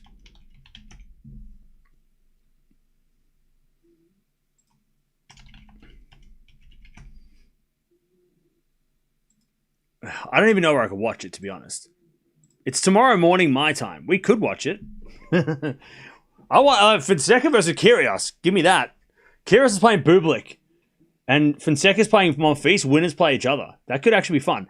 But I just don't know where to watch it, so I can't watch it. If I can't watch it, we can't watch it, right? But I now that you mention it, it kind of sounds fun. It does kind of sound interesting. Fonseca's playing. We haven't watched him for a while.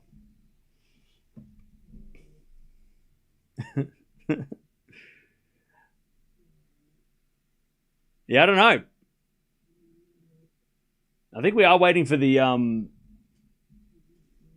think we are waiting for like a time, like a heat rule or something. By the way, this crowd's going crazy, and they got like strobe lights and stuff. It's crazy. Where can I watch this? I don't even think I can.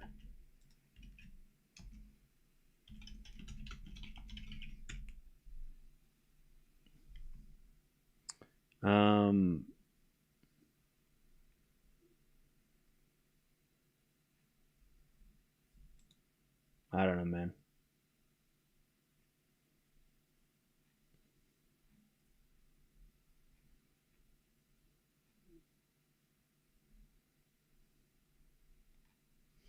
I have no idea where it is.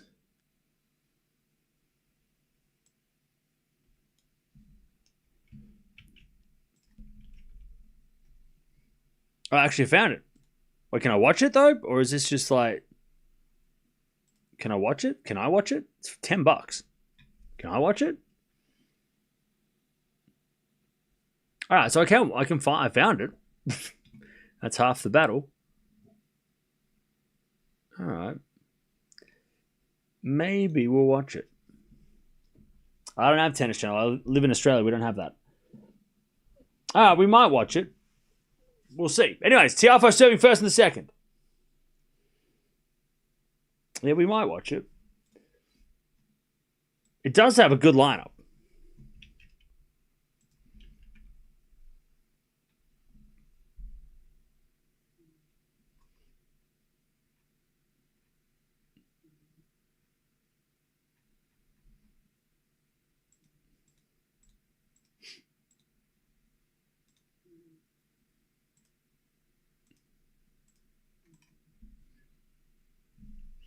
All right, 15 love. Is it a forehand long by Cobolli? 30 love. Yeah, starts 4 p.m. Vegas time, which is like 11 a.m. for me. So it actually is pretty decent.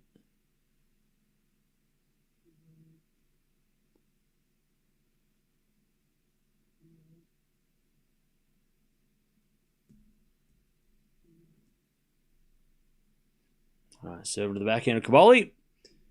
Backhand from Foe to the backhand of Cobolli. It's Foe forehand into the forehand of Cobolli. Tiafoe forehand down the line goes long, and it's 30-15.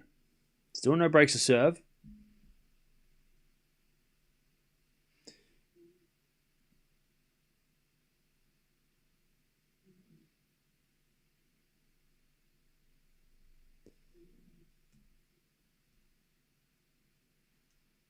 All right, 30-15.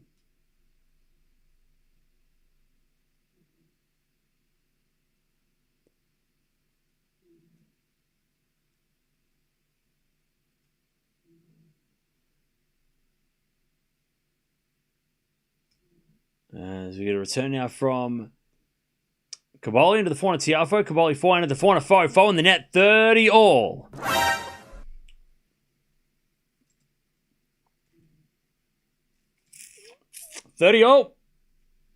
So the streak's alive. So we're going to be watching tennis for like 100 days in a row.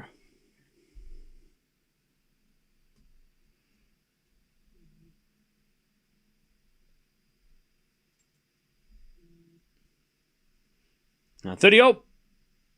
Serve to the forehand of Cobolli. Forehand now from Tiafoe to the backhand Cobolli. Tiafoe forehand to the forehand of Cobolli. Again to the forehand of Foe. There's a backhand Cobolli again to the forehand of Foe. Cross court to the forehand of Cobolli. Tiafoe backhand. There's Cobolli lob. And Foe with a smash. Cobolli's going to get there. And then a volley from Tiafoe is too good. Eventually, he wins the point, 40-30. Buksha wins. Man, that's a tough... God, Paolini's having some tough losses, man. Like, she made a good run this week, but... Semi-final is good, but the way... Like, losing the semi-final to Buksha is not... That does, and straight sets as well. That does not help. I mean, the confidence may be there with some wins, but... God, that sucks, man. Like, Cobolli's still... Paolini's having a tough year.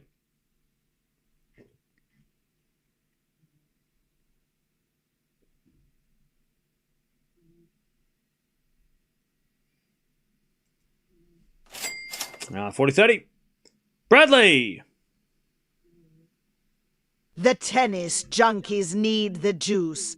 Or take the day off and hit up the thrifty. Thanks, Cam. Hey, Bradley.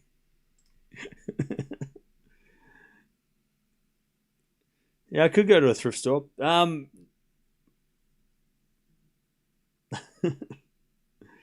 you for the 10. All right, Deuce.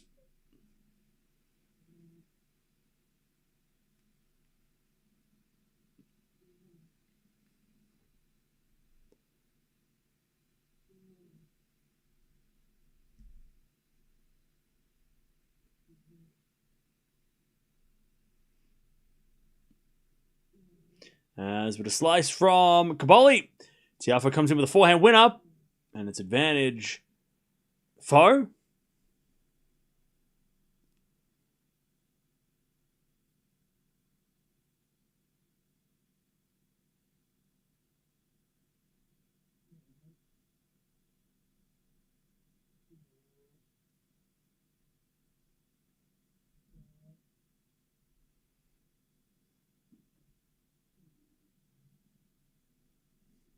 Advantage Foe. You may need a day off before the Sunshine Double. Well, look, usually the first 2 days of the Sunshine Double don't have crazy matches anyway, so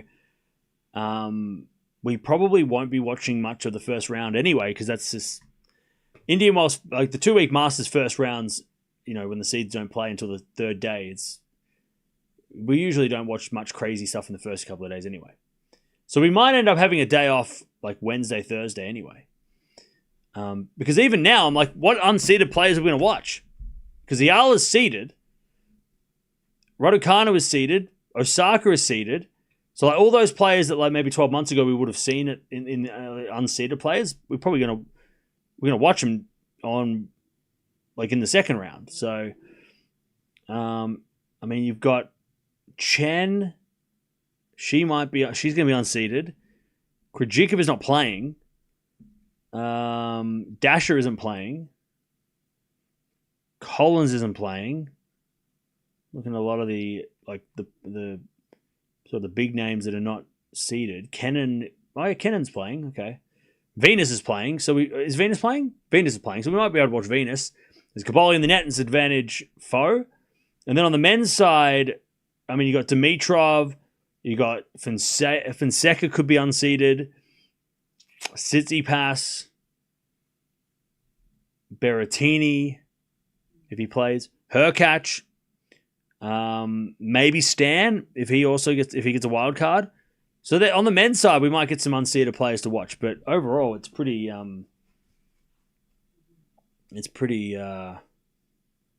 usually pretty slow start to the 2-week Masters anyway. Anyways, that goes out by Cobolli, and Foe wins the first game in a marathon. 1-love. The witch isn't it. All right. Back to the Pirate. We're going back to the Pirate. One in the chat if you want to go back to the Pirate.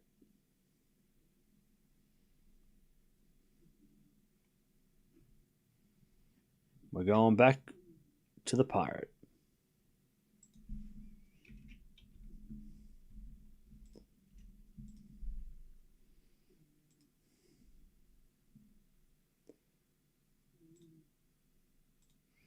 All right, one love, folk.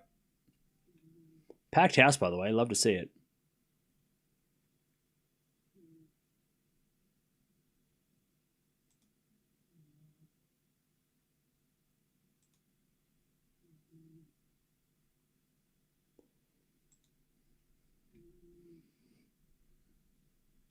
Stan didn't get a wild card. Is there any more left to give, or not?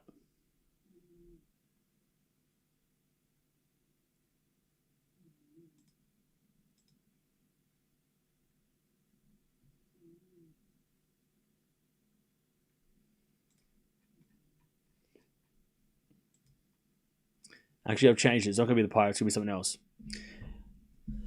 All right. Ace from Cobolli. Let's see if this works.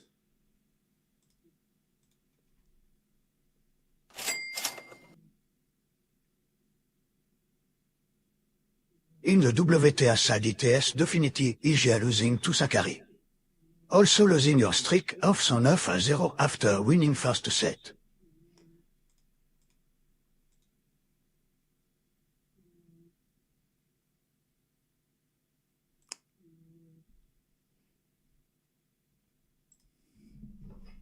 That was the. That's not what I thought was going to happen. Okay, that's not. That's not what I thought that was.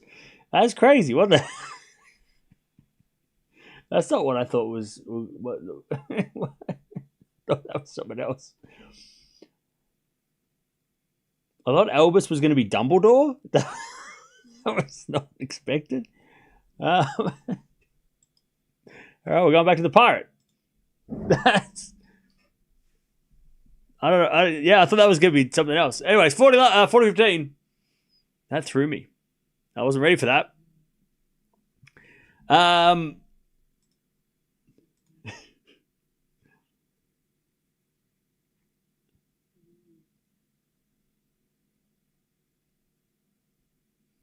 Wait, what is this?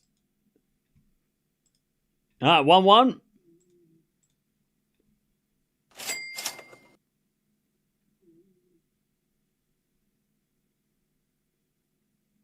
In the WTA side, it's definitely Iga losing to Sakkari. Also losing her streak of 109-0 after winning first set. Nah. No, we're not going to do that one. This one might be good. In the two side, it's definitely Iga losing to Sakkari, also losing her streak of 190 minutes through after winning first set. No, 1-1. As Tiafoe comes to the net, but did you put it away? Yes, 15 love. Please, God, please no.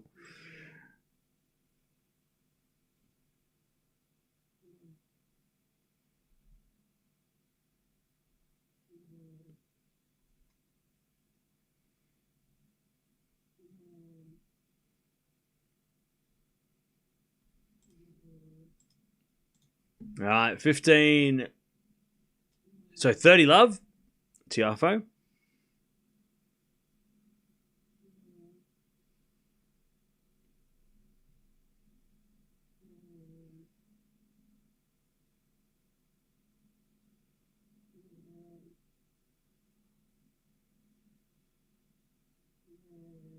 And a fault second serve.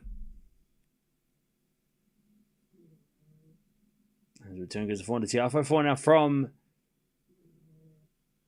Cobolli, and then Tiafoe with a lovely forehand inside out, and Cobolli in the net, 40 love.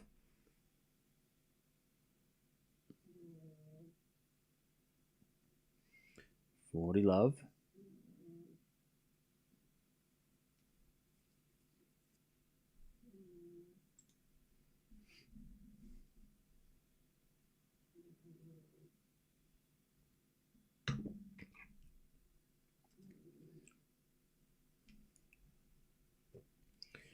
All right, as Tiafoe holds 2-1 in the second.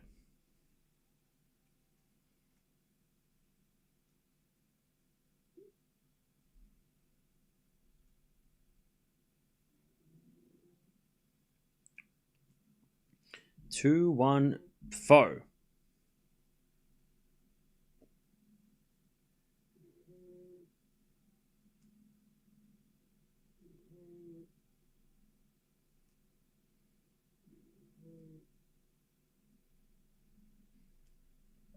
All right.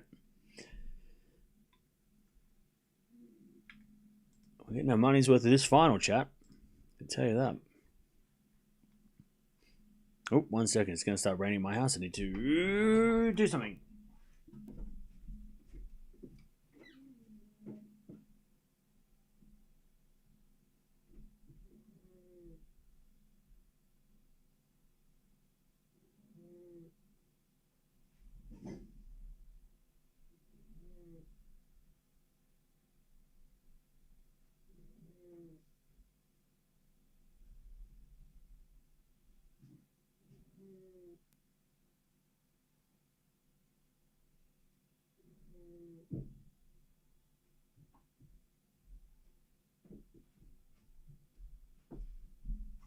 All right, 2-1.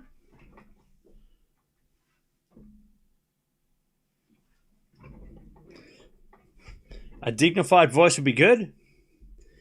Nah, that'd be boring. We got something fun or annoying. In the dust side, it's definitely Iga losing to Sacker. Also losing her streak of 109 minutes 0 after winning first set. Yeah, we're getting there. I still think the Pirate's the best one. I still like the Pirate.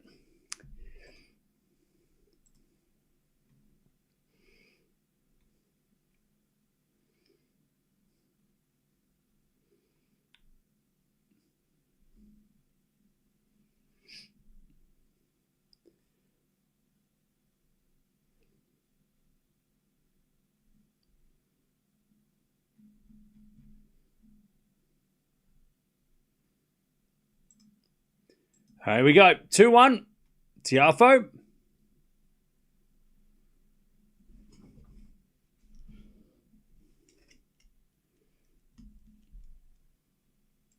Tiafoe in the second.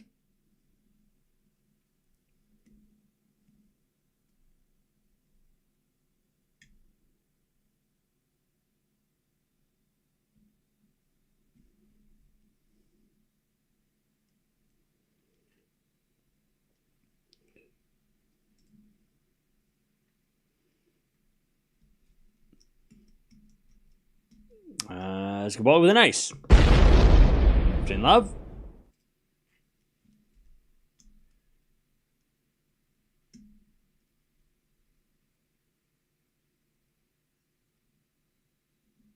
Is it a 4-4 rally? 4-0 deadline from Cobolli is in. And the slice from Tiafoe goes up, but Cobolli puts it away. 30 love.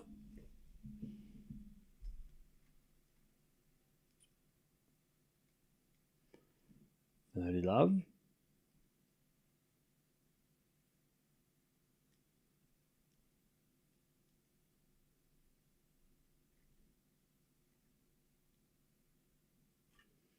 Serve again.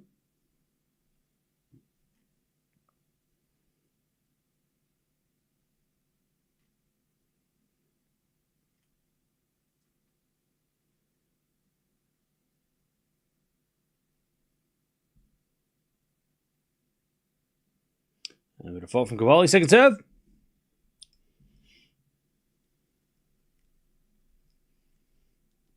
As the return goes down the line, the backhand of Cobolli. Backhand in the net by Tiafoe. 40 love.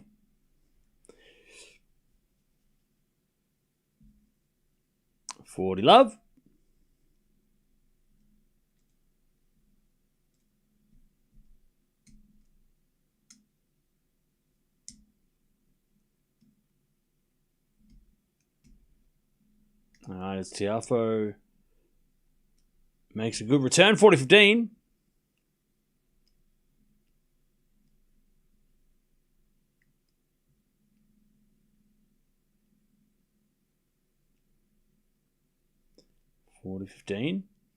Default second serve.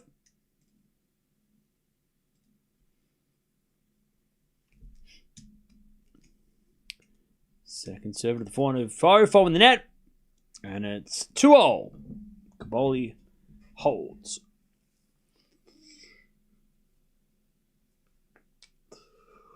All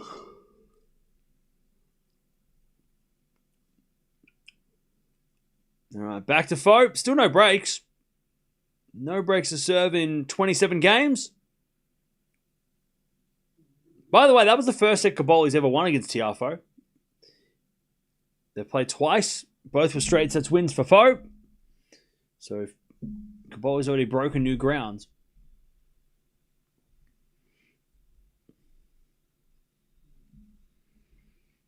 There's a backhand from Foe to the slice of Cobolli. Foe comes to the net. Cobolli puts up a lob.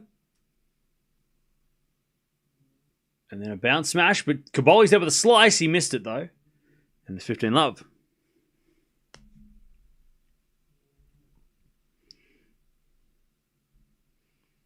So not 27, 17. My bad. I can count sometimes. In 17 games. So I'm just reading the script from the future. Yeah, we're going 3, so 27 games eventually. But sorry, I just went a little bit too early.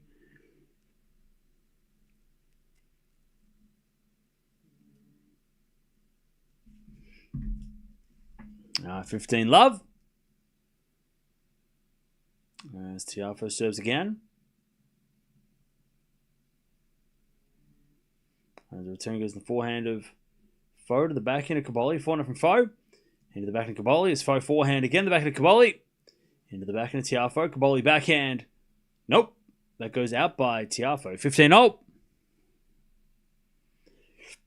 Yeah, we can't have that voice. That is not going to happen. 15-0. Sorry. 15-0.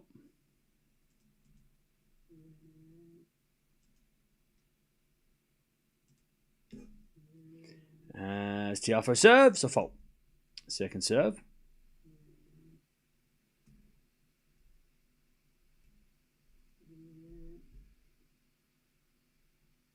As Foe double faults. All right, chance for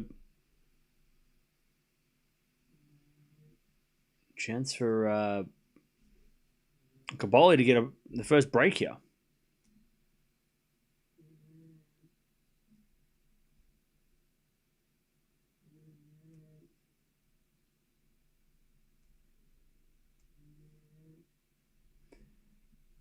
As the backhand return goes in the forehand of Tiafoe. Forehand now from Cobolli into the slice of Tiafoe. Cobolli in control. Comes to the net. No, he doesn't. He stayed back. Slice from Tiafoe. Lets Cobolli hit a backhand to the backhand of Foe. Again to the backhand of Cobolli. He goes down the line. Great shot, Cobolli. He got away with it. It felt like Cobolli was, made the mistake of not going to net, but he wins a point eventually. Break points, 15-40. I think the third break point of the day.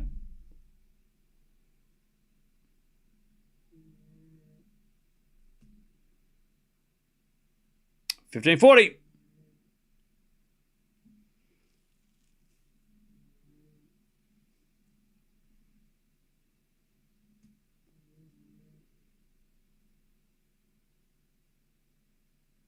As we default second serve.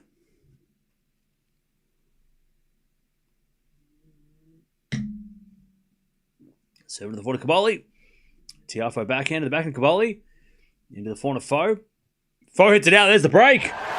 The first one of the day. The night. The match. 3-2. Cobolli was setting a break. In an hour and 41 minutes. It's been a long grind. All right. 3-2.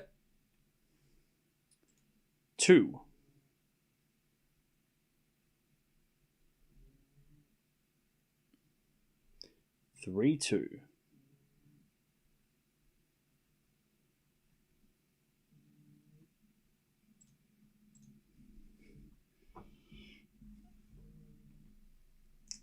All right.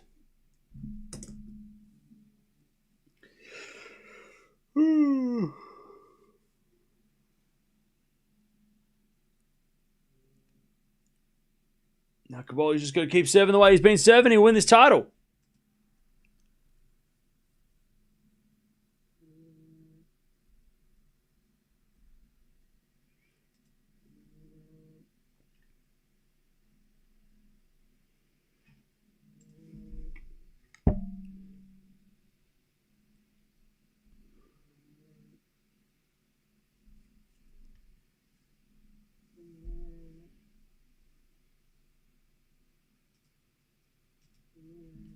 All right. Let's see if Cobolli can keep going. And then, yeah, we've got Indian Wells draw coming out on Monday. So you want to be there for that. Make sure you're here for that because we've got some special announcements happening as well. 3-2. Cobolli with a set and a break.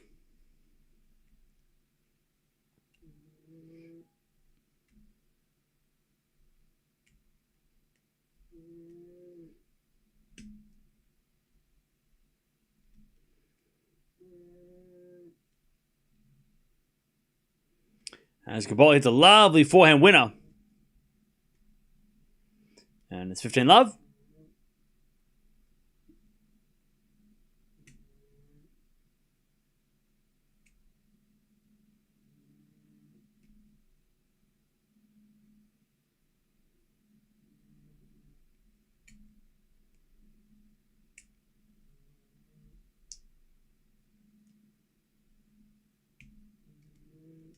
$15-love as Cobolli serves again.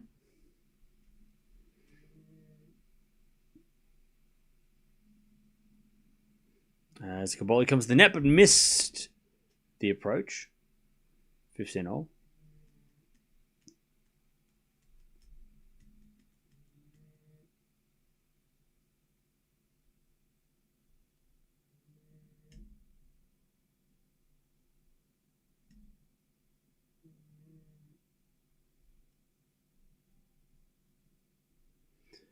As Cobolli serves again. The turn goes in the front of Cobolli. He puts it down the middle for a winner.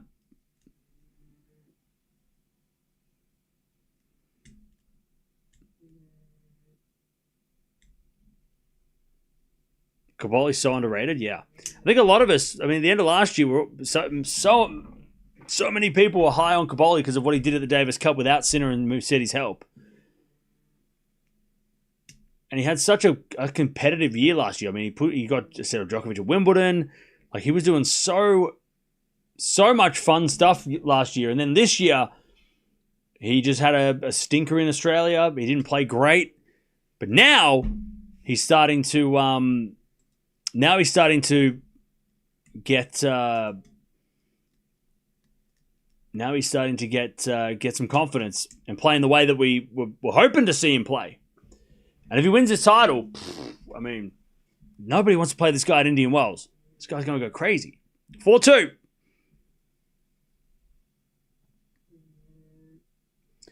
4-2 Cobolli.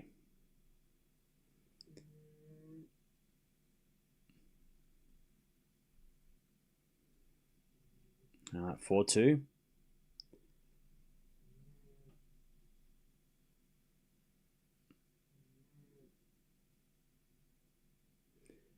As Tiafoe serves a fault, second serve.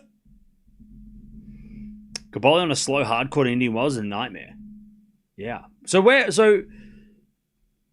Cobolli's like in the middle of the rankings, right? He's not down the bottom of the seeds, right? 17. So where does that put him? So that means if he wins today, are the seeds based on this week or last week? We have to figure that out tomorrow, I guess. But I guess we'll know by tomorrow. But he's currently 17th seed, which is fun. So he might, if he wins today, he'll probably be in the top 16, which means that he won't play.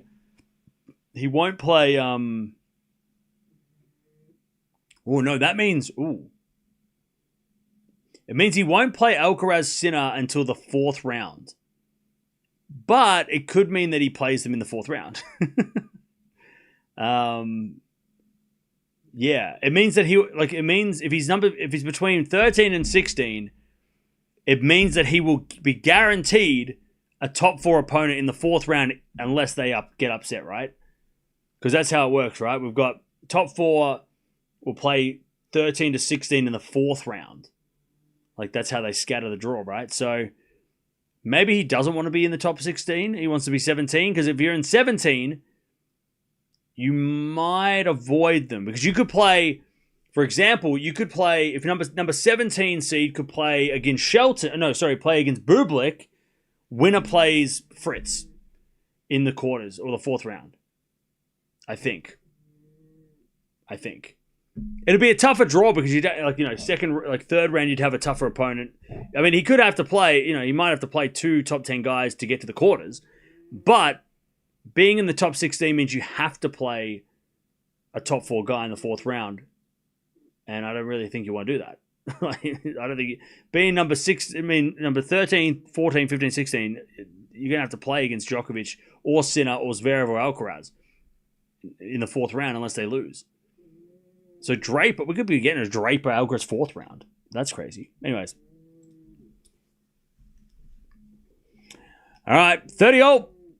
Tiafoe needs this game.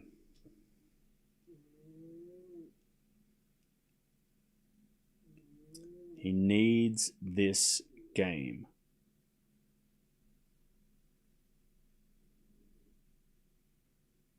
Serve.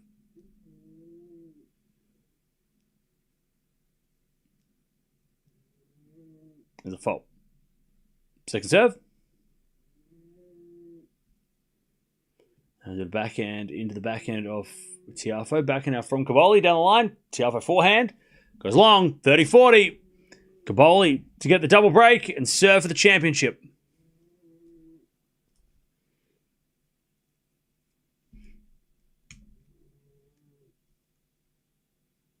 $30-40.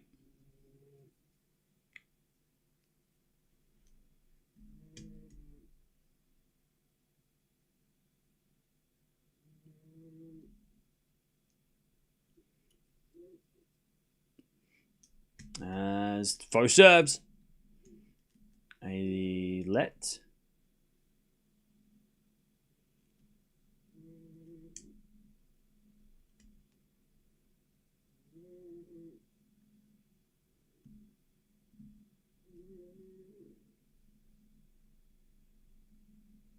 Serving to the forehand of Cobolli. Forehand from Foe to the forehand of Cobolli. Is Cobolli again with the forehand. Goes down the line to the backhand of Tiafoe. Into the backhand of Cobolli. Tiafoe backhand. Again to the backhand of Cobolli. Into the forehand of Tiafoe. But I think Cobolli missed. Yeah. All right. We get the deuce.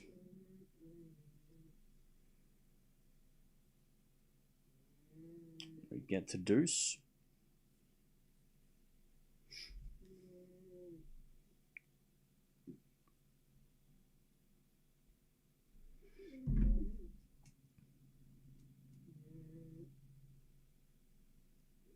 Tiafoe serves again.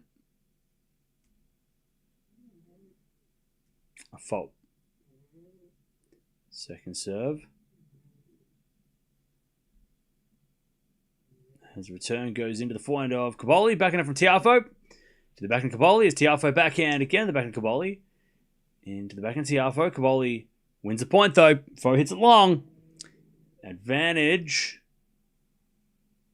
Cobolli for the double break. Advantage Cobolli.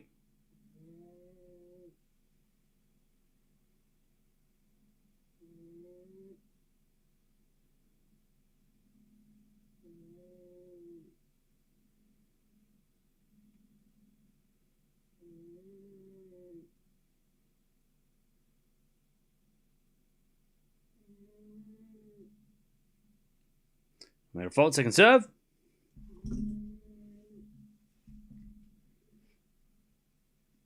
As the return goes in, the backhand of Tiafoe, forehand from Cobolli.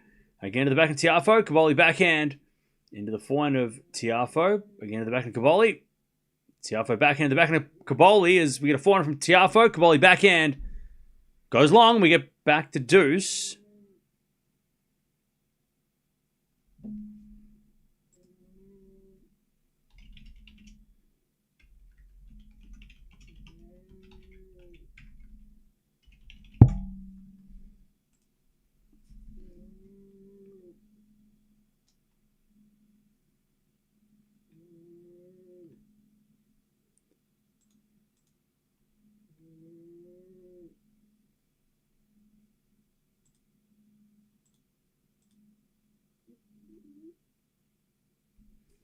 All right, deuce.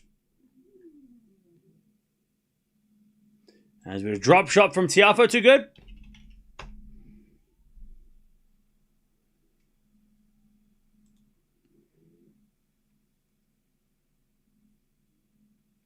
Points advantage.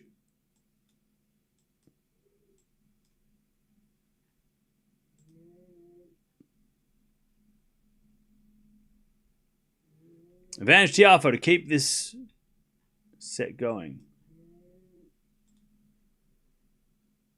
Just keep things close. First serve is fault. Sorry, first serve is a let.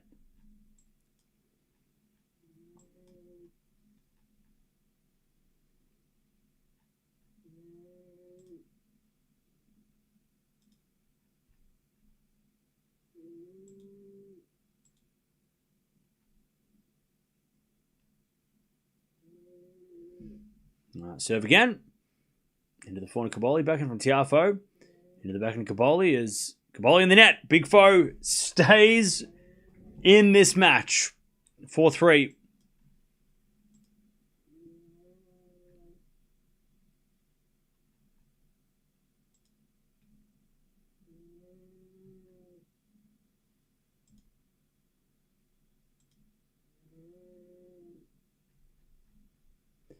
Okay.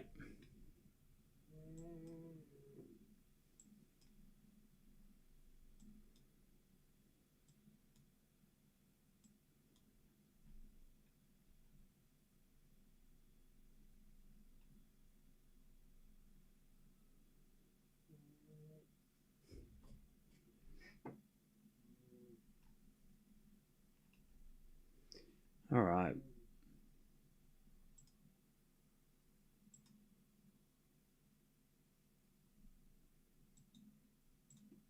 Four, 3.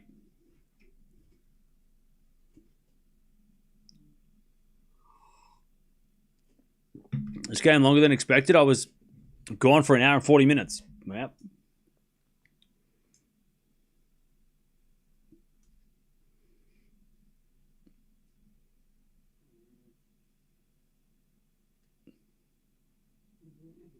My semi-final predictions is Jannik, Carlos, Sasha, Rublev. Okay. Cool.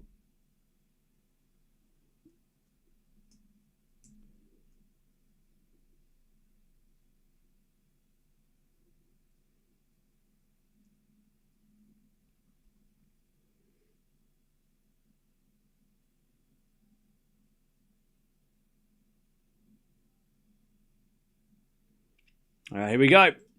Cobolli's still got this match on his racket. He's just got to hold twice, and he will lift the trophy.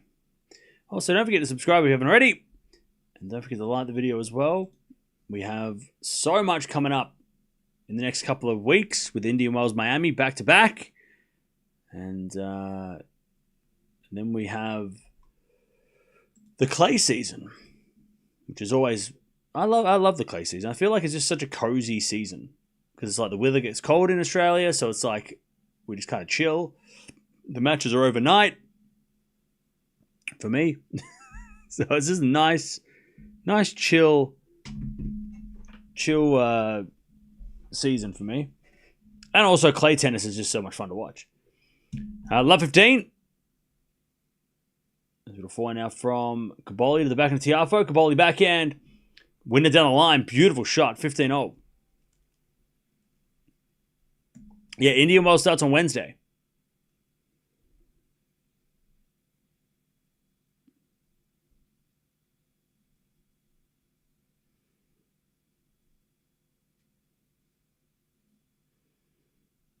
All right, 15 all.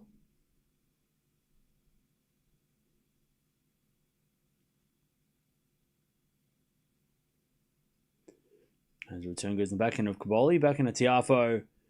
Into the backhand of Cobolli as Tiafoe forehand to the forehand of Cobolli. Cobolli hits it down the line for a winner, 30-15. Beautiful shot from Cobolli.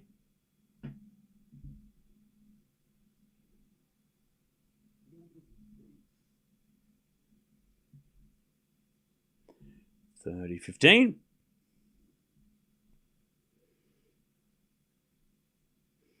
And a fault second serve. Will you be live for the draw ceremony? Yes, 100%. His return goes back in Cobolli. Cobolli in the net. 30-all. Remember, Cobolli hasn't faced a break point for the entire match. And there's only been one break in the entire match. Remember, Cobolli getting a little nervous.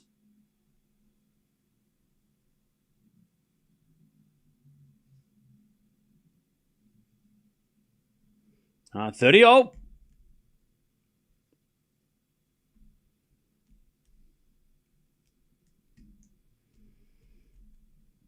First serve is a fault. Second serve.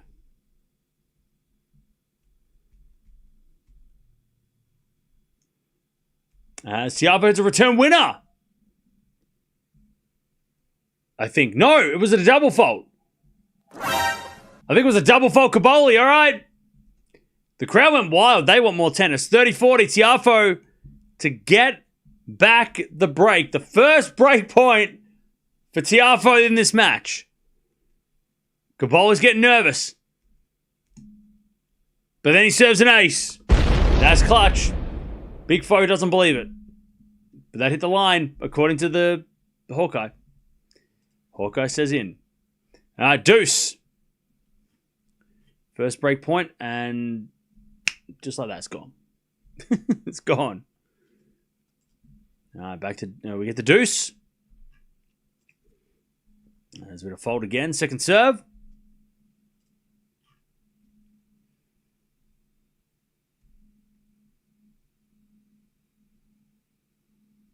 As Cobolli double faults again. Oh, no. Advantage, Foe.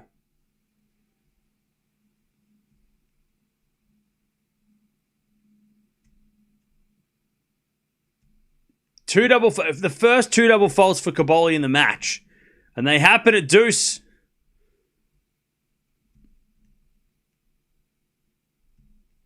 Oh, another fault. Oh, God. Second serve. 2 hours played, by the way. Second serve. Into the back of Tiafoe. Back into Cobolli. Into the forehand of Foe. Oh, but he missed it. Tiafoe missed it. Just wide. Deuce.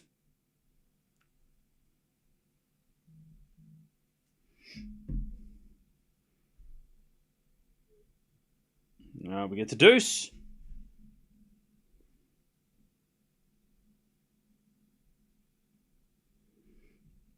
As Cobolli serves. Into the back of Tiafoe. Back into Cobolli is wide. Another break point for Tiafoe.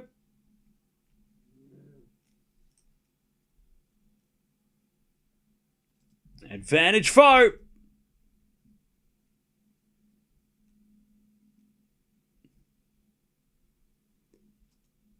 To get back on serve. Third break point of the game. And the match. Serve. Into the back of Tiafoe. Forehand from Cobolli. Tiafoe gets it back with the forehand. Into the forehand of Cobolli. Cobolli hits it wide. Big Foe breaks back. Just what we thought. Cobolli was going to wrap it up because he had a chance to go 5-2, double break, serve of the match. None of that happened. We're back on serve. It's 4-all. Nervous game by Cobolli. Double faults. Break points for the first time. Brutal game. And Tiafoe strikes.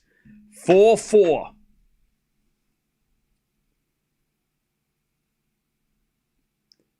Now Big Foe has to hold. This crowd is on Big Foe's side, by the way. They want more tennis. Right, serve. The return goes in the backhand of Tiafoe. And then the forehand goes out by Foe, and it's love 15.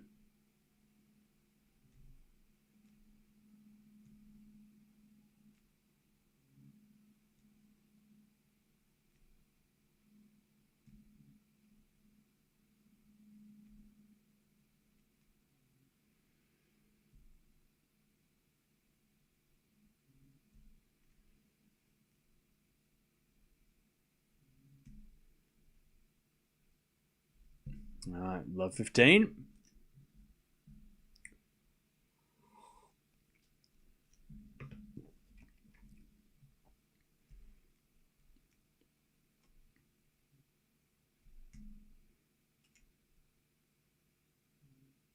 How big is the crowd? It's pretty decent. First serve's a fault, second serve.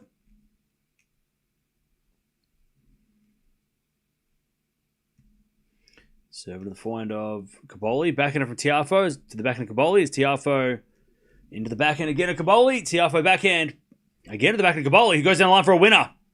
Too good. Love 30. Beautiful shot.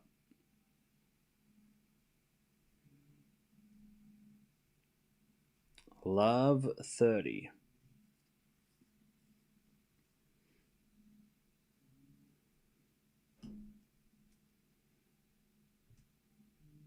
As Tiafoe serves again. Into the forehand of Cobolli. Return into the backhand of Foe. Cobolli's there with a backhand slice. Foe with a volley winner. 15-30.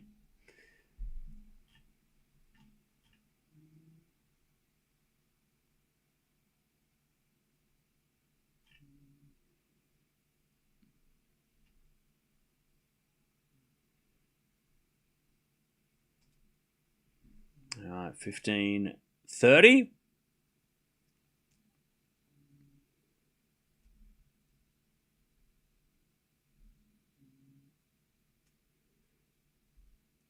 Tiafoe serves again.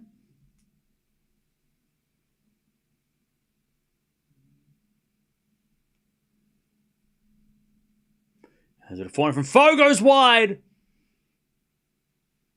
2 break points for Cobolli to take back the break and serve the championship.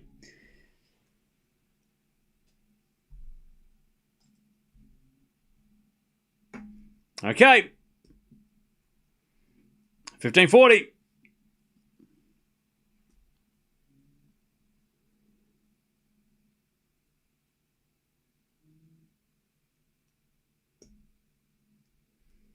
As the return goes to forehand to Tiafoe. Backhand now from Cobolli. Into the forehand to Tiafoe. Cobolli forehand again to the forehand to Tiafoe. Down the line, the backhand to Cobolli. Tiafoe backhand. Down the line. Cobolli with the forehand cross. Tiafoe in no man's land. He runs backwards. And then Cobolli puts it away. Foe just didn't commit. There was an opportunity to go to net. He kind of hesitated. Got stuck in the middle and then he just couldn't recover. 5-4 Cobolli. He's going to serve the championship. All right. Cobolli to serve for his 3rd trophy. His 2nd ATP 500 trophy, and he's only been in 4 finals. This is his 4th final. That's a pretty good conversion. 75% finals record is huge to start his season. Or his career. Where do I watch the matches? So, Tennis TV and then WTA TV for the ladies.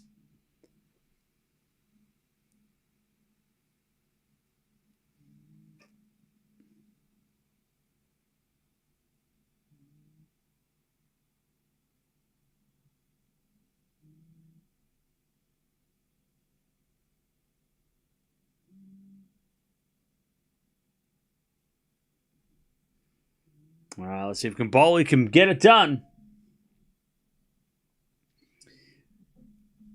Cobolli will enter the top 15 with this win. That's huge. Cobolli will have the same amount of 500 titles as Feast. That's huge too. Oh, I love the vibe of the crowd. They're just dancing. Oh, the greatest time. They got their cameras out with their phones out with the lights.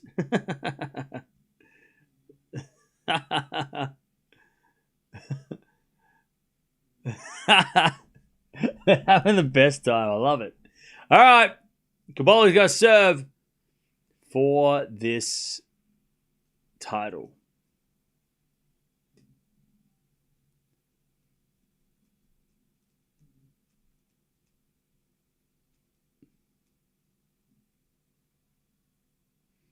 All right.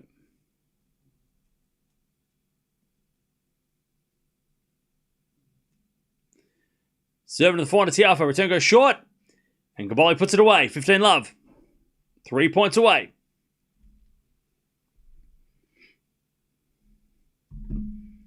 $15-love.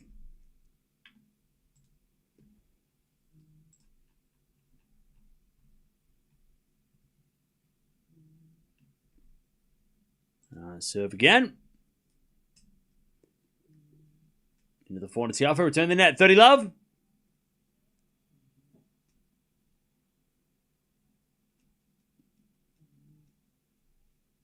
Two points.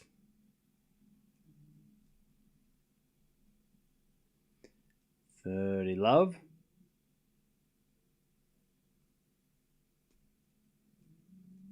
As the return goes out by Tiafoe. Championship points for Cobolli. 40 love to win Acapulco.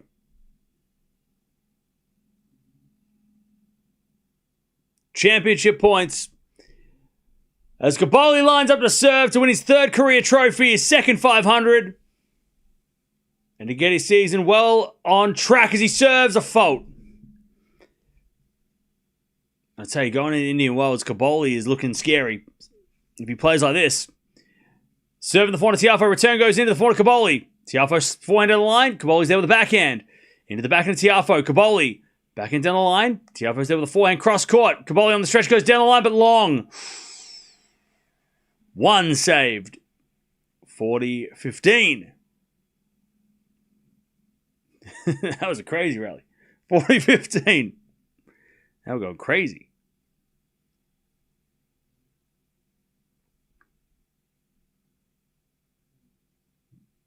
All right, championship point number 2 for Cobolli. He serves. An ace to finish. Cobolli's the champion in Mexico.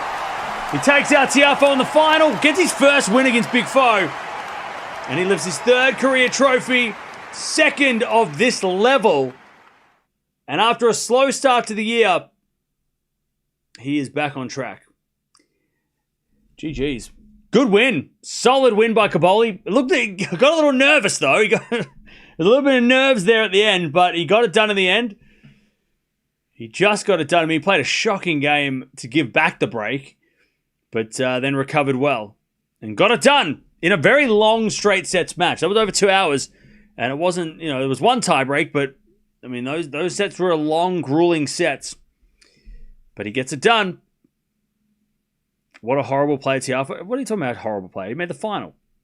Big Foe made the final. This is a great step in the right direction for Foe. Sound like a salty better. Come on now. Big Foe gets the final of a big tournament for the first time in a while, so he's tracking the right direction. Had a couple of very near misses this week too. He got through a couple of tough ones, Big Foe, so he had a good week. But Cobolli too strong. All right. How much did you lose? Yeah.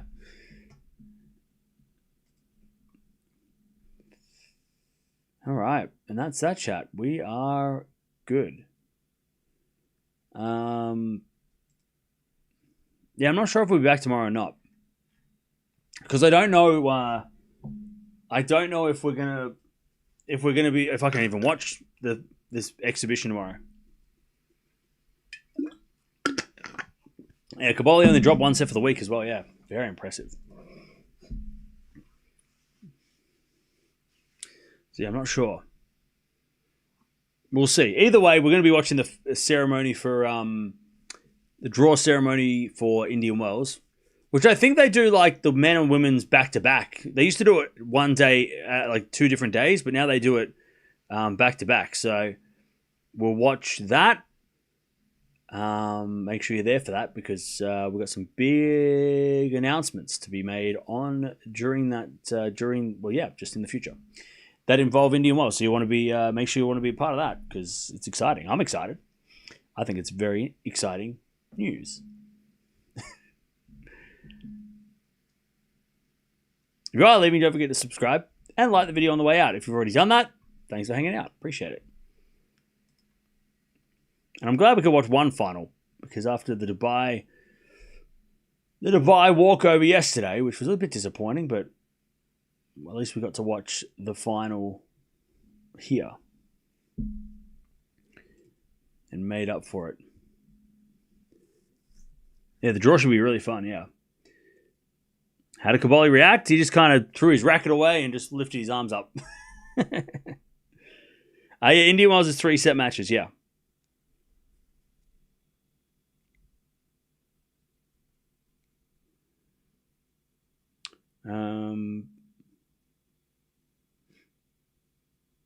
So, yeah.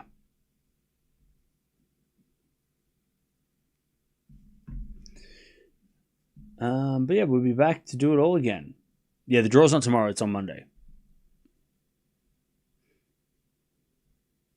The draw is Monday.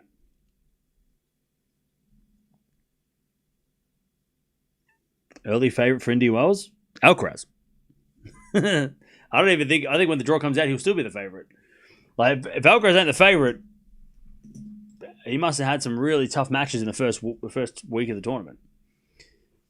But yeah, got to be Alcaraz. And probably Raducanu still, because I think Raducanu, I mean, she didn't play great in Dubai, but and Doha was tough, but I feel like that might have just been like, because she's played so much. I think she'll be back to her best. And she's won Indian Wells before, so probably Raducanu or Sabalenka or Swiatek. But I would say Raducanu is probably the favorite.